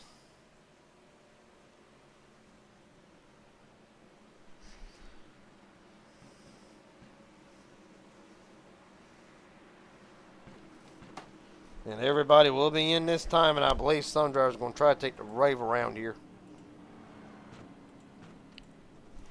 They are. We're right now to race off of pit road.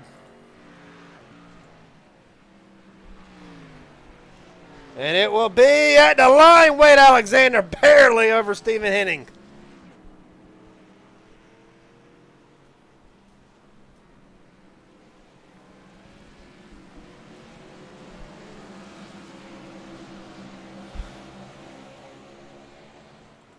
Wade Alexander will remain your leader as we are under our third caution of the night with 30 to go, and this should put a lot of drivers in the fuel window.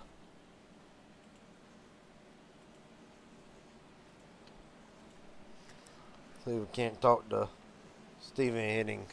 Or no, I got somebody else.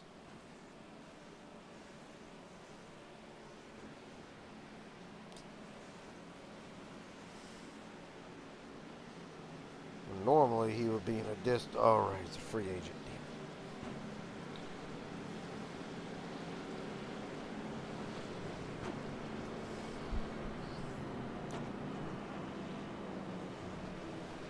The one person we ain't talked to Josh Henderson here in a hot minute. Josh Henderson, Garrett Jenkins up here in broadcast booth. You got a copy, buddy? Yeah, I got you. How's it going, man? Well, it's going pretty good right now. One lap down.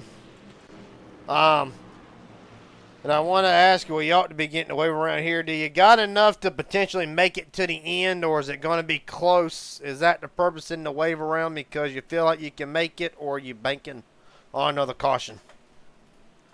The way some of these guys are running, I'm banking on another caution. So, nope, take the wave around, get back to one lap down, and just wait for the chaos to ensue with like 20 laps to go, right? So, just at this point, it's just survival. I know people are mad about guys not knowing how to use their brakes, but sometimes when the sea's clear, you got to try to take that shot, and it just don't work out sometimes. But I wanted to ask, how bad is the damage for the 17? Looks like there's still a little bit of cosmetic damage. Really, how has it been affecting the car thus far? Oh, it's pretty rough. We're having a hard time even getting up through fourth gear here and getting going, so might need somebody to push me on this restart, but hopefully we get a quick caution here and don't get involved in it. Then we can get her fixed up and be back on the lead lap if we're lucky. So just got to somehow get ahead of the 21 car. I know he sat there and fixed his, so we'll see how this goes. All right, buddy. Best of luck to you, and drop you back down. Thank you.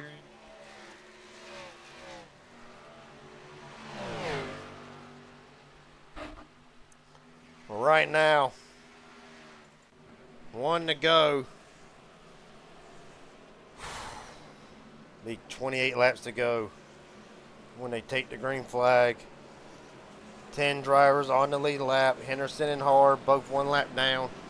Check back in on the stats of the 21.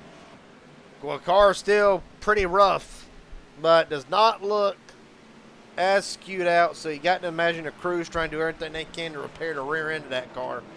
Definitely is not as skewed out as what it is, but still 1 lap down. It's going to be interesting to see. For Wade Alexander, has led 22 laps tonight. The most out of any driver right now. The 3 bonus points will go to the 84. Stephen Hennings led 17 laps tonight. Elijah Fisher's led 14. 28 laps to go from Daytona. This is far from over.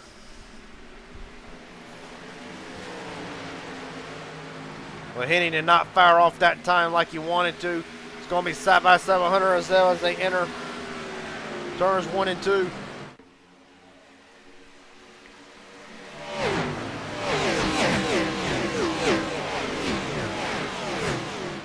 Down the back straightaway. I have not used this one all night. The drone cam. One of my favorite cameras. Takes you down the action down the back straightaway. Elijah Fisher pushing Stephen Henning. A massive shot hitting down to the bottom. Well, Stephen Henning knows he has had one of the best cars all night. So has Elijah Fisher. Alexander will slide back to 3rd. Caution is out again.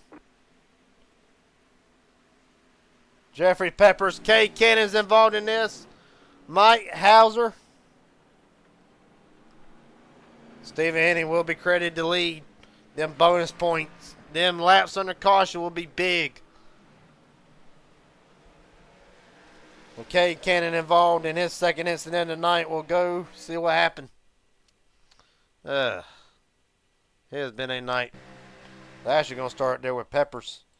It looks like. Well, let's see what happens. Oh, so Hernandez is going to come up. Kind of net codish, kind of a checkup. A light hit for Peppers. Well, that weren't light. That was a massive shot into the right around the radiator in the suspension area. So going to be questionable. We'll see how Cade, both how really Cade and Jeffrey's car will run after this. Of course, Pepper was on the lead lap. All right there, just nothing really nobody can do but bam. And then bam again from Cade Cannon. Well, if I know correctly, Shane Harris should be and he will be the free pass recipient. So the defending champion back into the running. But still a long way to go and a long night for Shane Harris. Will come back live.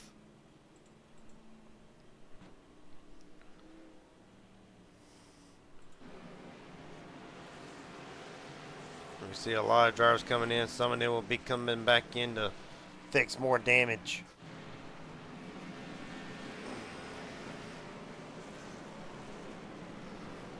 Well, I know we talked to him before, but really all three drivers right now having a stoic night. Let's dial up Stephen Henning. Stephen Henning, Garrett Jenkins up here in broadcast booth. You got another copy, buddy? Yes, sir. Well, buddy, right now, 19 laps led. You've proved that. You've had one of the better cars tonight, but now the way it seems with these cautions, the four fastest cars are now back within striking range of each other. And 26 more laps to go. What's it going to take to get the job done, Steele?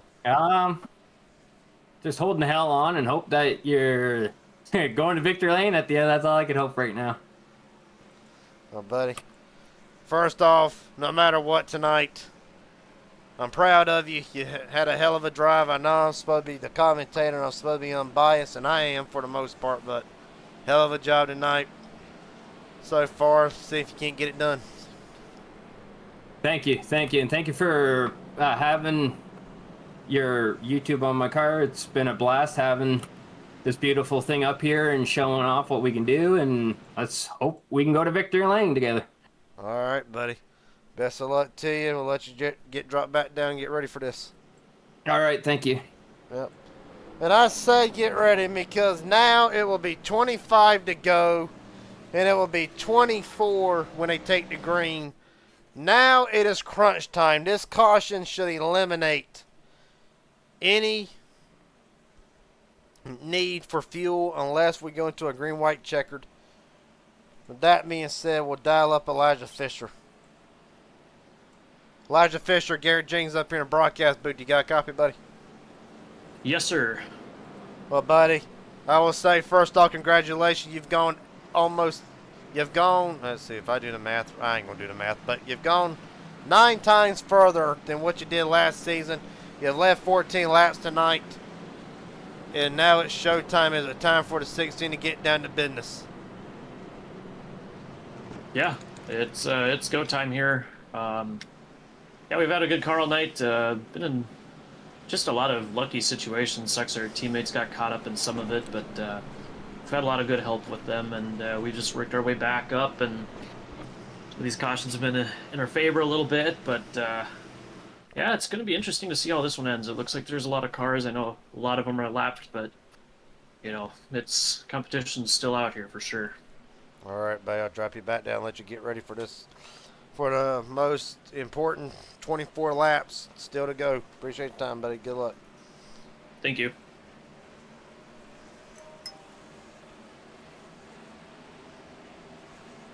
Yeah, Shane Harris back on the lead lap. Torrey Rackett. Steven Hitting will be bringing down to the green flag. Elijah Fisher second. Wade Alexander third. Hunter Rozelle, Jesse Glover, Christopher Roska, Thomas Hernandez, Robert McKay, Jeffrey Peppers, Cade Cannon. The top 10. Shane Hart back on the lead lap. Questionable into the damage still remaining on that car. Does look a lot better, but still a lot of damage left. All right. And time for the next 24 laps to be the most heart stomping and heart pounding for the drivers, for me, for the people watching at home. This is going to be something. We are rolling. 24 to go, and Henning and Fisher brings them down.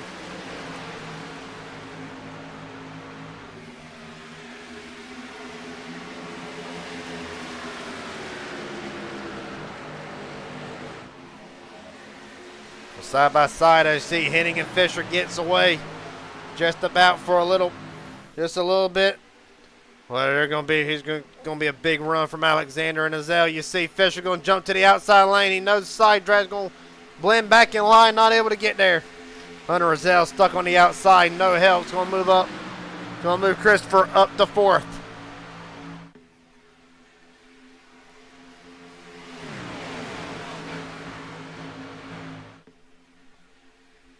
All right, now Fisher looks to the outside again, trying to show Wade, hey, let's go. All right, now the only issue is Fisher not have his teammates around him, so right now he's at the mercy of pretty much a 50-50 bet if somebody's going to go win and somebody's not. Meanwhile, Hunter Rozelle has got Jesse Glover hooked up with him, and here comes Peppers and Pacey on the outside.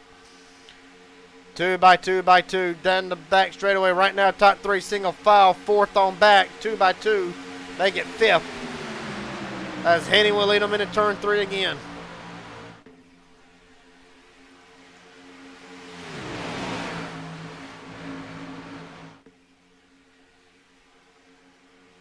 All right now, how about the Velocity Motorsports guys all right there together? Right now, Roska and McKay. Let's verify that I'm right for it. Yeah, so. Yeah, Roska and McKay right now for position, but they got their teammate Travis Farmer right behind them. Farmer, of course. Caution is out again. 35, Darcy Harr's around on the back straightaway. Man. Well, get another chance to catch our breaths. Darcy Harr was 19th at the time, 9 laps down.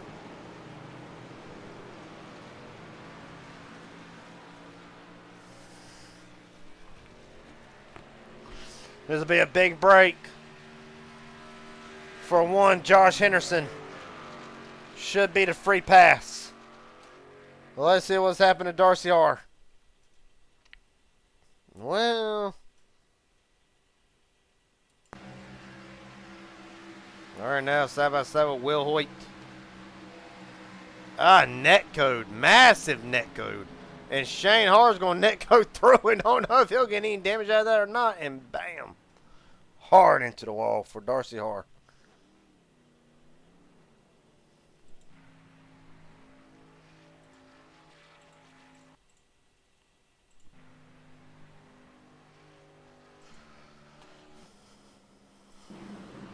Like I said, it'd be a big break for Josh Harrison. It's also going to open up the door for if there's another caution.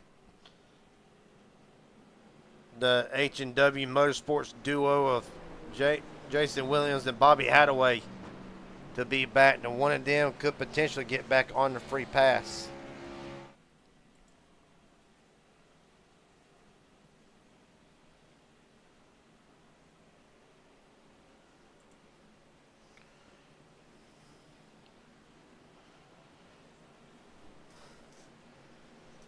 Dial up the reigning champion, see what the damage status is. Shane Hart, Gary James up here at broadcast booth. Got another copy. Hey, what's happening? Well, buddy, as fate would have it, you and Cade and now Henderson all back in it after unfortunate incidences throughout the race. First off, the status of the car? Is it still able to get up to the front and compete? I'd like to think so after this pit stop. We got 2 minutes of damage left, so we should only have maybe 25 seconds at the end of this, so I hope so. Well, buddy, I'll ask you this right now. Team order, Stephen Henning has close to leading the most laps tonight. Is there any talk within the Inspire Motorsports group on what could happen here?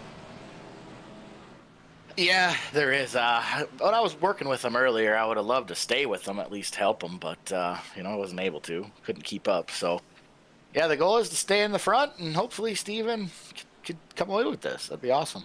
It really would be. All right, but I'll let the crew get back to working, and best of luck to you. We'll see how it plays out with 20 to go. All right, man. Enjoy the finish. Yes, sir. Well, that being said, that's pretty much been all of Inspire Motorsports interviewed. I'll interview somebody who I have not interviewed all race, right now sitting in 5th. Robert McKay, Garrett Jenkins up here in broadcast booth. You got a copy, buddy?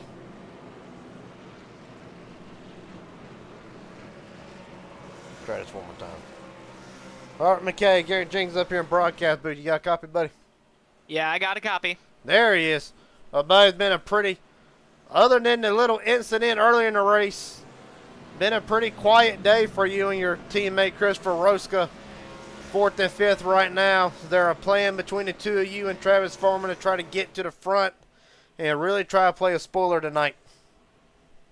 Not really, no. I mean, the key to the game tonight has just been survival, right? There's what, 10, 11 cars on the lead lap, 12? Yeah, 12.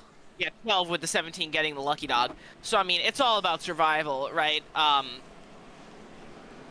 mean, if one of us is on the last lap, one of us is ahead, we'll push the other one. But, yeah, these Velocity Motorsports Green Flag Racing Network Chevrolet have been fast all night. Again, had a little bit of a rough start with Travis getting a couple laps down due to damage, and myself actually just getting my damage fixed on one of those last cautions. But, yeah, it's been an up and down night. But I feel like we can come out here and win this. All right, buddy. Best of luck to you tonight. Look forward to see if we can talk to you at the end of this thing. Yeah, I'm hoping I get a top 3 interview. Well, if you that's where I'm different. If you want an interview, just wait in the interview room. I'll get everybody. It ain't just top 3 with me. All right, I'll see you then. Yes, sir. Terry Rackett. Stephen Henning, Elijah Fisher, 1st and 2nd. Wade Alexander still. Well, let me verify this. Okay, so Alexander has lost the bonus point, the 3 bonus points for the most laps led. He'll restart 3rd next to Christopher Roska. Robert McKay, Hunter Azell, Jesse Glover, Thomas Hernandez, Jeffrey Peppers, Kate Cannon. That's the top 10. Shane Harr and Josh Henderson will round out the last of the lead lap cars. Well, whatever you do, folks, do not touch that dial. I don't think there's football scheduled for right now. If there is, it can wait. So these are going to be the next. This is going to be a very stressful. It's going to be a very stressful last 18 laps. The pace car will be in this time. Hitting official will be bringing them down to the start.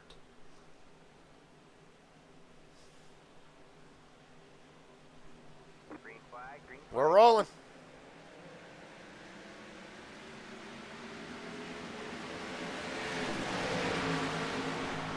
Great restart by him. Oh, almost.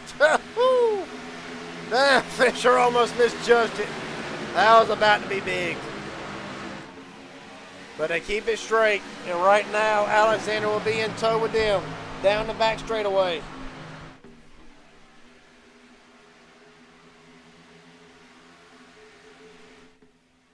Courtesy of the drone cam.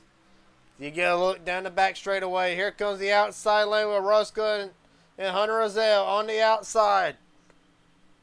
Right now, Hunter doing everything he can to really try and make something work. Cade Cannon has got most of his damage fixed. Now Cannon is in the fight here along with Shane Harr running back there in the back. Fisher jumping to the outside lane. Henning will stay to the bottom.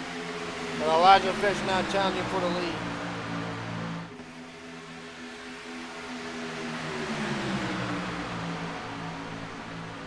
right now. Down back straightaway, Fisher now. Looks like he'll be clear of Henning. Unsure about it. Man, you don't hesitate like that with these cars. One mistake, you really got the, if you're going to drop to the bottom, drop, because the next second, it will not be there. But it all works out, and Elijah Fisher to the lead with 16 to go. The fastest fish on earth. Right now leads the Inspire 250.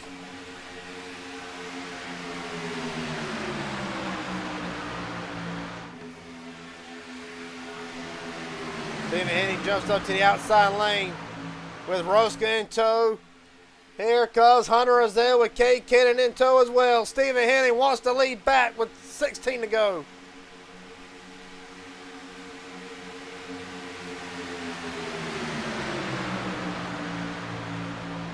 Well, Christopher Roska had a feeling he'd do that. Left Henning out to dry, and now the 36 back out to the lead. Hunter Azell to the outside. Oh, there's contact in the back. Robert Wilhoit. Well, Wilhoit will keep it straight. We'll stay green. Travis Farmer with meatball damage. Shane Hart got a piece of it too. Caution is out. Oh, they're wrecking again. Jeffrey Peppers is involved. Roscoe's involved. Har's involved. Cade Cannon's involved in it again. Pacey, massive damage. The big one again with 15 to go. Elijah Fisher. Meatball damage for Elijah Fisher. Henning and Azell and Robert McKay appear to make it all through along with Hernandez and Glover. But man, oh man, another twist. Wade Alexander got meatball damage to that 84. Why is this crucial? You keep asking yourself, why does meatball matter? Required damage has got to be fixed. Christopher Roska had it towed back to the pits. The night is done for a 36. Cade Cannon just got his lap back, and there goes the motor. That will be terminal. Cade Cannon fought so hard to get back on the lead lap and in contention, and it is done. What in the hell has happened? God almighty, man. And Wade got into Cade, and from there, well, they saved it there. I know, Roska never saved it. He tried his hardest too, but he just could not. Got behind on the steering.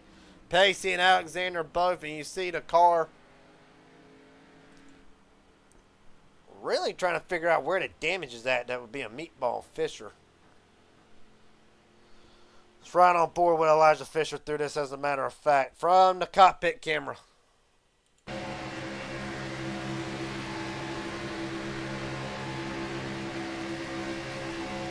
Pushing, pushing, pushing.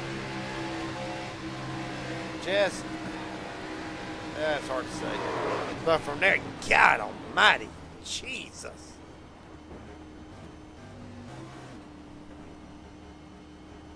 Whoo.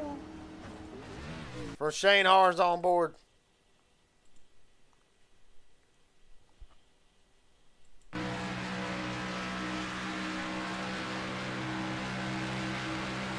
That's the thumb monkey wrench and everything yet again. How many damn wrenches has that damn monkey's got?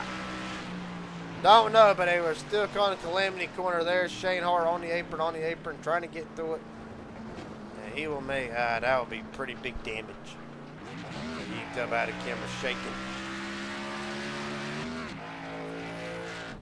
Well, really, for Christopher Roska's on board. A great night for the 36. This came undone. The clone lash, we'll see what happens. All right there, well, 36 all over the place, really, and it just, okay, so there's the bump that kind of, it's just hard to say really what, but we're going to get a massive, massive shot. Hear the engine go bad. That'll be night done. Yeah. Well, there's one person I feel bad for. Cade Cannon worked all that time to get back on the lead lap. only for it to go awry. Okay, talk to him. Let's see what happens. Christopher Roscoe, Garrett Jenkins up here in broadcast booth, buddy. You got a copy? Unfortunately. Well, it is not how the night wanted to end.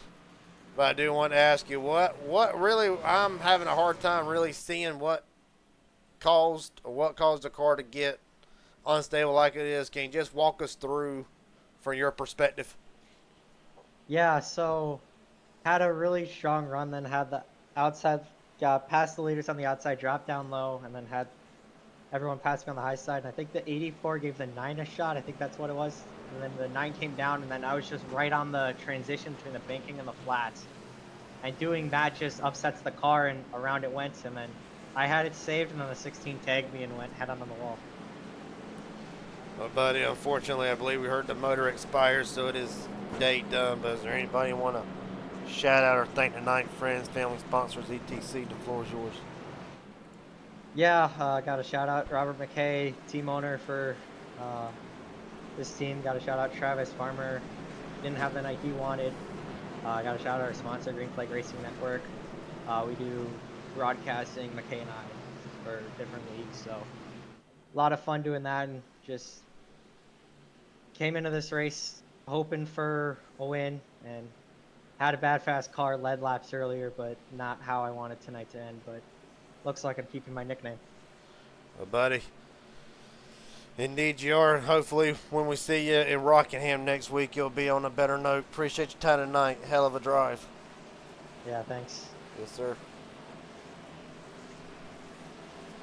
Well, from one driver to another.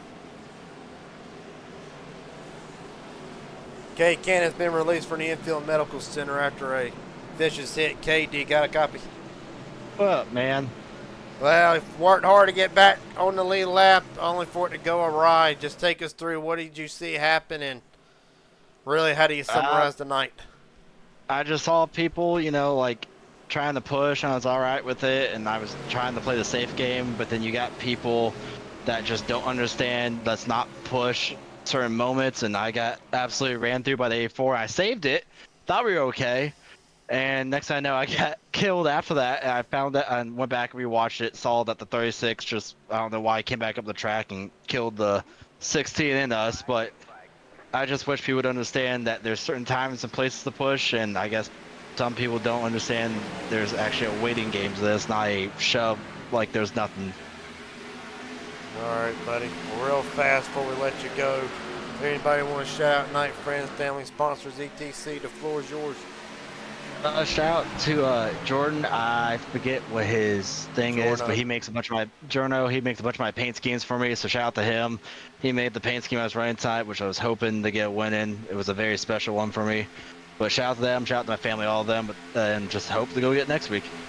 All right, buddy. For Kay Cannon tonight, it will not be a trip to victory lane. He'll turn his attention to Rockingham next week. Appreciate your time, buddy. Thank you, man. All right, now Hunter Rozelle leads with 11 to go. Make it 10. Here comes Steven Henning and Shane Hart to the outside. Evidently, that damage to that 21 was not enough to affect. You see Rozelle's going to run him all the way up to the third lane. All right, now, if you're Hunter Rozelle, you're racing for your life. Because really, this is the biggest race to win in this league. Down the back straightaway. With Shane Hart, it has been a night of pure hell for Hart to get back into contention for this win.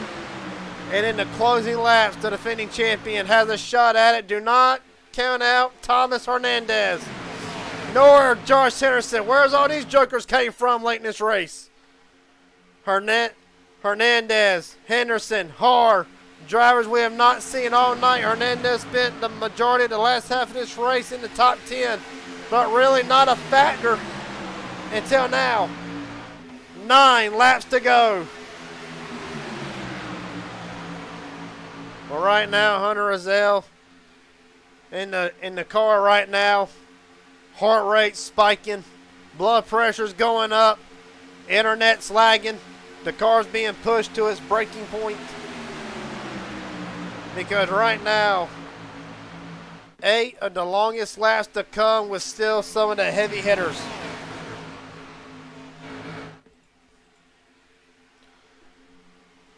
All right, now, 8 to go at the line.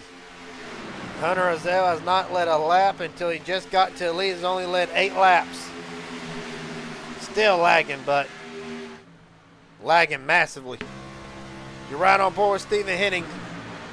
Well, right now, you ain't caring about the internet. Like, forget the blinking, forget the internet right now. Like this is you and a win. That's what this is. This is you trying to win the biggest race in the Inspired Racing League next to a championship, but there's no guarantee that any of these drivers will be fighting for a championship. This right here, if you're not a lap down or more, then you are guaranteed to have a chance to win this race. So arguably it can be made which is the bigger race, this or the championship. And of course, he was a little late to being picked up, but this is a free agent ride that Hunter Azell's in. He's not with Inspired Motorsports. He's not with Velocity, Full Throttle Union, Falcon Motorsports. This is an independent guy right now, a free agent, leading the biggest race that there is with 7 to go. Well, it's going to turn a lot of heads. Of course, I admit, I brought him into this league. I said, dude, give it a shot. It's a development league. You're here to learn. It was a rough start for Hunter Azell. Of course, the part-time schedule that he ran, but came into Daytona tonight thinking, I can win this race. Almost not know if he's going to be able to join the session, but he was able to. And with 6 to go, he leads the freight train down the back straightaway. Stephen Henning as well. Of course, you got Inspired Motorsports 2nd and 3rd.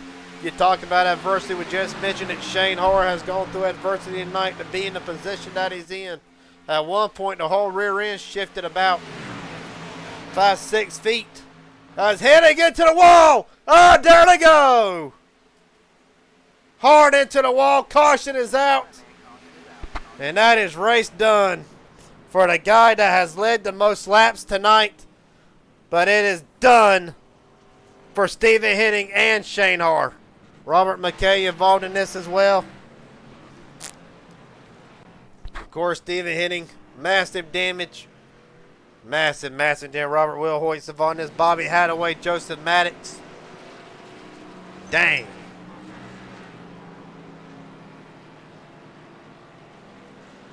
God almighty. Josh Henderson will escape up the 4th. Man!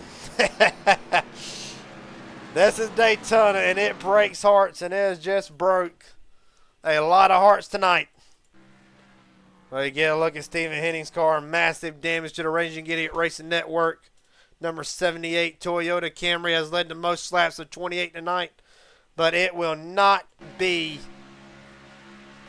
come true for Stephen Henning to go to victory lane. With 5 to go, it'll set up in overtime. Unsure what happened. Car just goes up track, gets loose, come down, clips Shane Hoare. Joseph Maddox nowhere to go. Hard down through the apron. Robert McKay will get involved in this. And fastest Toyota in Daytona will be going to the junkyard. Right on board with Steven and really see if we can dissect anything. Right on board the cockpit cam. Clean here, clean here, clean here.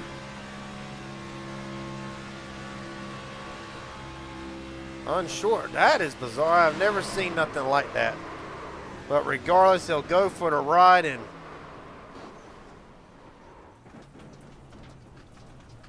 man, oh man. Shane Hoare, an innocent bystander, just talked about the hell that he went through to get back up to the front. Right on board with him.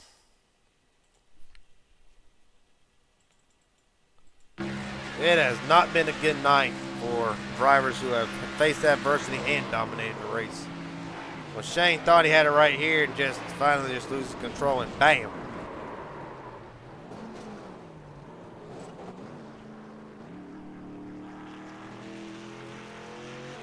for Robert McKay's on board. This will pretty much do Velocity Motorsports in for being in a contention tonight.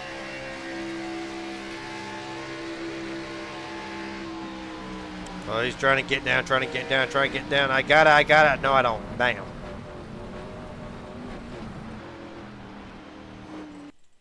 And, well, you can't. It sucks. It does from a fan and an owner's perspective. It sucks seeing this happen, but you also got to think it is Daytona, and it is not meant to be nice. Well, there you see it, and from there, game's on. Oh, now the guy throws the yellow. Well, regardless, Hunter Azell will be the leader. Jeffrey Peppers in second. Thomas Hernandez third. Full Throttle Union teammates third and fourth. Let's get Thomas Hernandez up in here.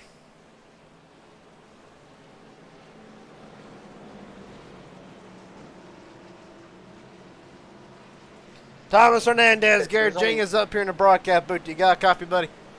Yes, sir. Well, I know I'm good for interrupting mid-conversation, but let me tell you something. It has not been an easy night for you, to say the least. It's been the last eventful night compared to everybody else. Lost the draft early, run around in the back half of the top 10 last half of this race with 3 to go. What's it going to take to put the 77 in victory lane? I'll tell you right now, it's going to take good teamwork with me and Josh and just finding that right line at the right time. Tell you what, it's going to be one of us two coming out on top tonight, so. Calling your shot? We're going to figure out a way to do it. I'm calling my shot. All right, buddy. Look forward to seeing it. So, best of luck to you. I'll drop you back down. Good luck. Make Brent proud, because I know that Joe's going to throw a party if one of y'all win. I know him good enough. Best of luck, buddy. All right. Have a good night. You too.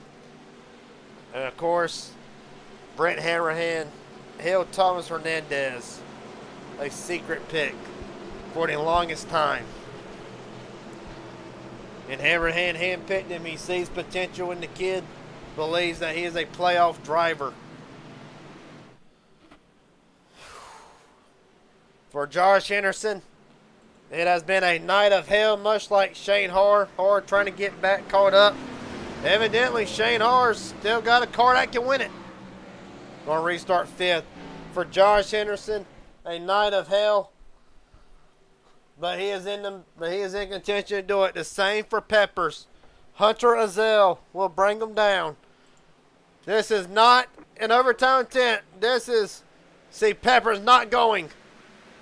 A natural green right checker, 2 laps to settle it. And Azell is going to block like his life depends on it. Quite frankly, I don't know who to root for. Well, Hunter knows he's going to have to make it wide, buddy. He knows. Down the back straightaway. Henderson looks to the bottom. Azell shuts the door. Jeffrey Peppers stuck outside right now. The Full Throttle Union are separated, but they're going to have a hell of a run coming in turn 3. Henderson to the outside. Here comes Shane Hard back to the bottom. 1 lap to go if they can make it off of turn 4. Here comes Shane Hard to the bottom of the racetrack. White flag. 1 to go. Man, I got best buddies all up here. And each one of them was fighting for the win. Henderson to the outside. Peppers in tow. They're going to be big. They're going to need a massive run. Down the back straightaway for the final time. A long 250-mile race is in its closing laps. Josh Henderson to the bottom. Peppers gets turned. Josh Henderson 1 mile from home with Robert Wilhoit behind him. 3 wide for second. Off of turn 4 for the final time. 4th in the championship last season. Josh Henderson will win the Inspired 250. Hunter Azell second. Azell second, Hard third, Hernandez fourth, Robert McKay. We'll round out the top 5. Hell yeah. That is why we waited. That is why we wait out these long races and you wait the whole 250 miles because it's the best 2 laps I think I've ever seen. And Josh Henderson is the second winner for the Inspire 250. Hot shot. Henderson called his shot, saying we're going to go to victory lane a lot. Well, this is a hell of a way to kick it off. You heard North Wilkesboro, the emotional interview that really catapulted him into a Final Four spot, the dejection after Homestead. Tonight, Hernandez called his shot, said the Full Throttle Union, one of them was going to go to victory lane. And it was Josh Henderson. Get him in the booth, buddy. Hell yeah. Josh Henderson, Garrett Jenkins up in the broadcast booth. You've just won the biggest race this league has to offer. How's that for a win, buddy? What a comeback. That was pretty damn awesome. Like I said with Shane Har, who will come home third, it was a night of hell for you and several others.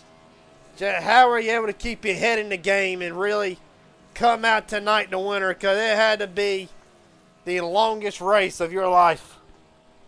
Yeah, it was. I was up and down, man. I don't even know. I can't think back on. I held my breath there for the last 2 laps. I'll tell you that much. So I really appreciate my teammates. Honestly, any of the little bit of the comeback was all 3 of these guys. You know, Thomas was obviously good. Brent, Robert had problems.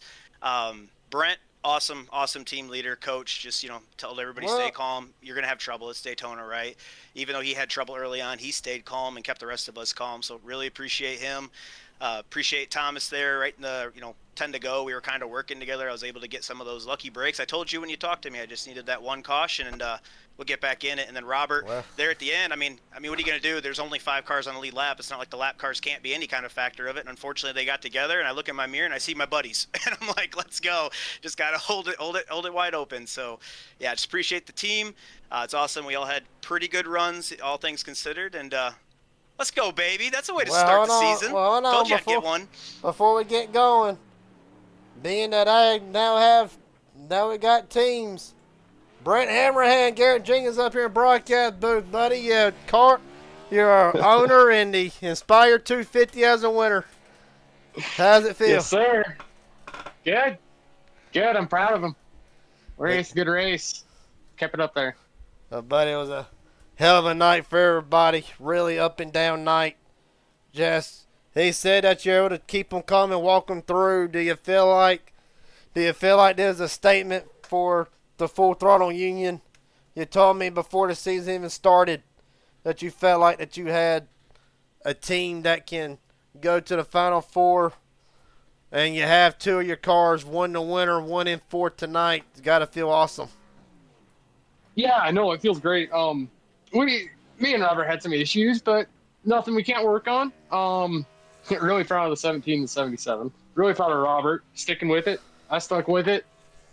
I just couldn't get going on research. Really good team. This is just the start. Well, boys, for both of you, you can answer one at a time as Henderson burns it down in the infield. Yeah, forget the landscaping crew in the morning. But is there anybody you two want to thank tonight? You can do it one at a time or together. It don't matter how you do it. But is there anybody want to shout out friends, family, sponsors, etc.? The floor is yours. Get off there, Josh. I obviously, like I said, thank these guys. Thank you, Elijah, Aaron, for all you guys do to put it on. Thank the guys for the most part running clean. It's Daytona, right? We're gonna have some issues. Thank my buddies. I know a few of them are watching, so appreciate them watching. But my comment section's blowing up, so that's pretty sweet. So thanks, guys. Let's go get some more. Well, Josh Henderson will become the second winner of the Inspire 250. Congratulations! You got some pep in your step going into Rockingham, both of you. Yes, sir. Yes, sir. Hell yeah. It was a good race. Hell Proud. yeah. Well, from the thrills of victory to the agonizing loss of defeat, Hunter Rozelle, Garrett Jenkins up here in the broadcast booth. You got a copy, buddy? Oh, yeah. Well, I mean, we've been here before, both on Tuesday nights as a spotter driver duo. Just take me through. Was there anything you felt like you could have done different coming to that last lap? They pretty much, from what it looked like, just gained up on you coming off of the two. I mean, coming into the race, I knew it was going to be difficult to get a decent finish. For one, I don't have a team, so I really didn't have any teammates to help me out there. So I tried to run with the Toyotas as best I could. But, I mean, I thought my race was going to be over before it even started. I missed a green flag, almost went a lap down and got a lucky caution, and then just, worked my way up from there the best I could. And me and the 78 worked pretty good together for the better part of the race, and then something happened to him behind me. But, coming to the white there, right after it, I really don't think there was anything that I could have done different. I might have got out a little too far ahead. I tried to mitigate that the best I could. That way they really couldn't get a run, and they stayed latched on my bumper. But I knew coming to the green flag there that I didn't have any friends up there, and it was just going to kind of be a defense thing, and I was going to have to make my car as wide as I could. So, yeah, I don't really think there was anything else I could have done, man. Well, buddy, oh, don't worry, I'm not going to mess you up here. But, of course, me knowing you'd been a hell of a month, hell of a last 2 months for you in general, both on the personal side of things. I ain't gonna go into detail, not my business to blab it out, but really, it's been a struggling couple months for me and you both as a team perspective. Does tonight kind of, even though second stinks, does tonight kind of fix some of that? As far as the great run you had, you will walk out of here leading 30 laps. So as a matter of fact, if I read, oh wait, never mind. I'm looking at the wrong thing. You walk out here leading 15 laps. Nothing to shab about. Does this kind of fix the rocky road that we had going forward? And really, I'm going to ask you this question: Does it kind of, do you think it'll kind of put you on the map to look at some of these other smaller teams that only have 2 or 3 guys running on to be like, hey, I'm your man. I can get the job done on super speedways and other tracks. I mean, hopefully this finish, points me in the right direction. It's good to, anytime you walk out of Daytona with a car that doesn't have any damage, I'd say you had a pretty good day. Yeah. But I mean, hopefully I can get picked up by a team. I've got it out there that I'm looking for one. I wouldn't be opposed to joining a smaller team. I know I've got speed on the super speedways and at the intermediates. But I mean, this race is just going to kind of be a good points race for me. And just kind of hit the reset button and, try to get back in the groove of not running half of a race and getting took out for things I can't control. Yeah. All right, buddy. Last question now. I'll let you go. Is there anybody want to thank, friends, family, sponsors, etc.? The floor is yours. Yeah, I mean, I had a couple friends and family watching tonight, so, hopefully they got to see me put on somewhat of a show. It doesn't, sure they don't like seeing me finish second, but just appreciate the support, and, that's all I've got, man. All right, buddy. Hunter Rozelle will walk out of here from Daytona night, finishing second. He will now turn his attention to Rockingham, where he will try to go one more spot up. Appreciate your time, buddy. Hell of a job. Yeah, thank you, Garrett. Thanks for broadcasting, man. Ain't no problem. With that being said, we'll get the man who, like the winner tonight, had to go through complete hell to get a P3 finish. Shane Har, Garrett Jenkins up here in the broadcast booth. You got a copy, buddy? Holy smokes, man. I do. Well, first I got to fix something. You didn't finish 23rd. You finished 3rd. There we go. fix that. But yeah, just take me through the night. It had to be. Oh, hold on. Before we go any further, I got somebody breathing down my neck. Okay. You fought hard, and I'm proud of you. Appreciate it. You're the #1 fan, but well, buddy, take me through the night. I talked to Josh Henderson. It had to be complete torture. It had to be complete torture through this race up until you got the lap back, and then when you finally get back into contention, I'll be damned, you get involved in another wreck with your teammate. Yeah, that was one of the wildest races I think I've ever been a part of. Going from 6 minutes of damage, thinking you're out of it, to only going one lap down, getting lucky, getting all the damage fixed, and then, we're up in, I think we were sitting in third, and, I feel bad for Steven. His screen went black on him, so he couldn't see what he was doing. He just went straight, his wheel locked up, he bounced off the wall and happened to, get us, so not his fault, but, it still sucks. We ended up with, I think, 3.5 minutes of damage again there on that one, and didn't get all of it fixed, but I think we ended with 3 minutes of damage. So I'll take a P3. After all that. Buddy. Yeah. Go ahead. Yeah, it was a crazy race overall. A lot of ARCA braking, which we need to clean up, and just people holding their lines. It seemed like. Well, buddy, I will say this.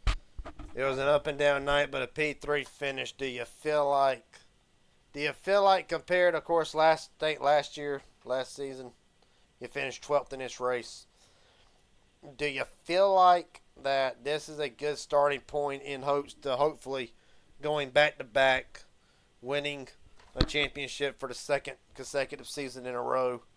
Obviously, you're the inaugural champion. Your defense starts off with a bang, but what does this show to the rest of the playoff field with the night that you've had, that if you want this, you got to deal with me? How does tonight reflect that with everything you've been through?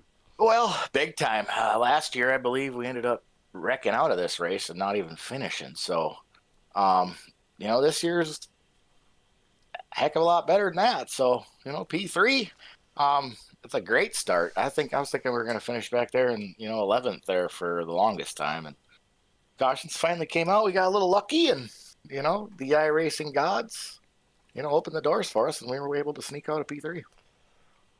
Well, buddy, last question before I let you go, 'cause I know they're waiting for me to shut up so you can get into the admin meeting. But is there anybody you want to thank tonight? Friends, family, sponsors, etc.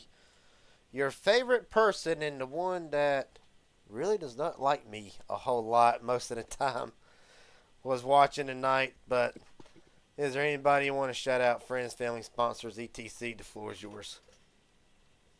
Yeah, everybody that puts this league on, you up there in the booth, Garrett, and Aaron for race controlling for us, all the drivers out there for, showing up, and, it wasn't, what's that? He didn't get too stressed out up there, did he?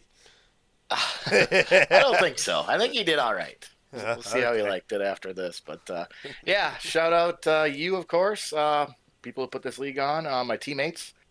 Steven and Darcy were the only two I got tonight. Also want to give a shout out to Ty Stone's mother. I hope she's doing okay.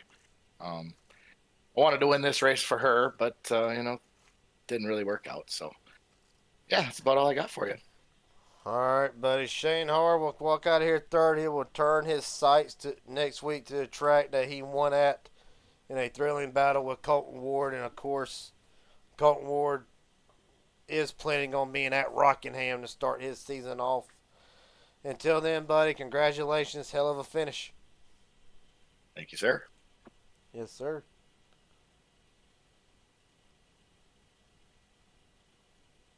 There we go. That being said, I told him that I just don't do top three, and he's obviously wanting to interview Robert McKay, Garrett Jenkins up here in the broadcast booth. You got a copy, buddy? Yeah, I got a copy. Well, buddy, hell, I thought y'all were done.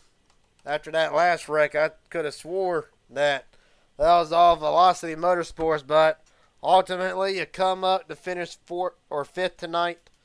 really a hell of a run and a hell of a night for the Velocity Motorsports team, but does a top 5 finish really, does it fix or at least mend some of what the rough night the team faced tonight?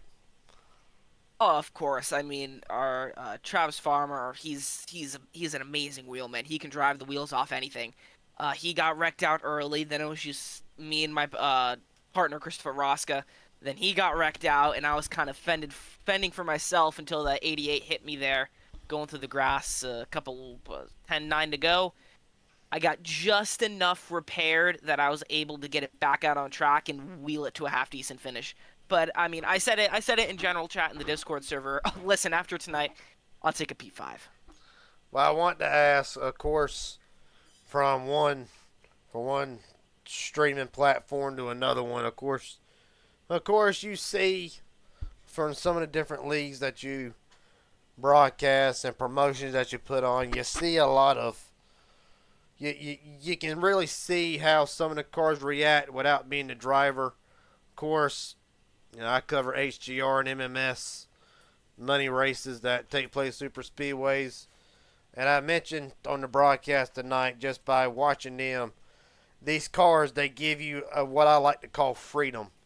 They give you freedom to really be able to make the moves that you want to make, that you need to make. Unlike the trucks or Xfinity where you're stuck in place a lot of times. Do you feel like tonight that the freedom that these drivers had with the runs they were able to get, do you feel like that kind of played a hand in some of the cautions we saw? And really, how would you grade tonight overall? No, unbiased, of course. You ain't got to sit here and say it was an A+ just because the league. Yeah, no, and you're right. Green Flag Racing Network, I'm the co-commentator on that one, and we do everything from Xfinity to Cup to whatever. And you're right. Especially the Gen 6 cars, the Gen 7 cars really just stick to the ground. The Gen 6 Cup cars give you a lot of freedom, and I like that about them on super speedways. I'm a little rough around the corners on some of the other tracks, right? I prefer like the next gens on like short tracks and whatnot, just because it is a little bit more grippier. But super speedways, you're right, it does kind of give that a lot more grip. As far as the race tonight goes, I'll give it I'm gonna say a B. Really good racing at times. Lot of wrecks that could have been avoided, but again, as you said, these cars kind of have the freedom to go where they want to go. They're not stuck in line. So a lot of that can be drawn down to that, right? Poor decisions, whatever. But we did have some really good green flag racing at times, so I'll give it a B. Well, buddy, last question before we walk out here tonight. Is there anybody want to thank friends, family, sponsors, etc.? The floor is yours. Yeah, I'd like to thank my teammates, Travis Farmer, Tanner Griffin, Christopher Rosca, the Green Flag Racing Network. I'd like to thank some of my sponsors, SimWorld. Wow, it's been a while since I've done one of these. It's a little different being the driver and the commentator now. Exactly. TH Designs, Many4T Crafts, Davison Builders, and then I'd like to thank my family, my dad, my grandparents that really kind of support me through this. Well, buddy, it was a hell of a finish tonight. Unfortunately, the car is probably only going to be good for the junkyard, or at least for spare parts after tonight, but Robert McKay will turn his focus now to Rockingham next Monday. Appreciate your time, buddy. Hell of a drive. Yeah, no problem. Thank you. Yes, sir. With that being said, we'll go through the final results for tonight. After 100 long laps, we got one of the best finishes that I think we could have ever gotten. Josh Henderson is your winner. Can I just say one thing? He did not lead a single lap until the last one. He is your winner tonight. Hunter Azell, second. Shane Hart, third. Thomas Hernandez, fourth. Robert McKay ran out top five. Jesse Glover, Jeffrey Peppers, Jason Williams, Wade Alexander, Bobby Hadaway rounds out the top 10. Stephen Henning, a hell of a job tonight. A really awesome job. He will walk out of here leading a lap, leading the most laps, and claiming if I do the math right, 5 bonus points, but he will walk out of here 11th. Brent Hammerhand in 12th. Hanrahan in 12th. There we go, get it right. Joseph Maddox, Robert Will Hoyt, Travis Farmer, Elijah Fisher had a fast car, but it will come undone yet again for the 16th for the second straight trip to Daytona. James Hadaway, Darcy Harris, 17th and 18th will go on through the field. Christopher Roska will come on 20th. Kane Cannon, 19th after a great drive for the number 9. It will not end the way he envisioned or wanted it. Same thing for Mike Hauser. Really felt like that he had a car that could have won the race tonight, but unfortunately for Mike Hauser, it ended way too soon. He will come in 16th. Apostle Chavez as well in 22nd. AJ Thompson 23rd. The good thing for Thompson, he will claim the bonus point for the fastest lap led tonight. And on down through the rest of the field. Chris Liotta, 24th. Pacey Wignett, 25th. Rodney Ayers will round out the field, 26th. Now, Aaron Stanton, he don't count. With that being said, that was a hell of a race. It was everything that this race was hyped up for. It was everything that really we all waited. I'm not displeased with it. I think as many cautions as we had, everybody drove like their life depended on it in the last laps. And, I mean, that's all you want, really. For Josh Henderson, he will be your winner tonight. From the Inspire 250, I'm Garrett Jenkins. Rest of the week, HGR on tap. HGR on tap Wednesday through Friday. MMS will probably squeeze in. MMS does have the Little Dog, Big Dog on Wednesday as well. And we'll see what the rest of the week brings. Of course, Midnight Racing League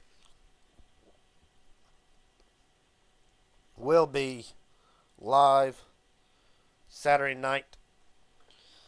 And yeah, the rest of the week, just, play it by ear. So, with that being said, I'm Garrett Jenkins. This has been the Raging Giddy at Racing Network. Bringing you coverage tonight.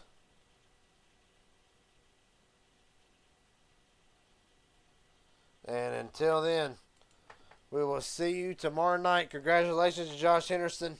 Here's your winner. We will see you at Rockingham.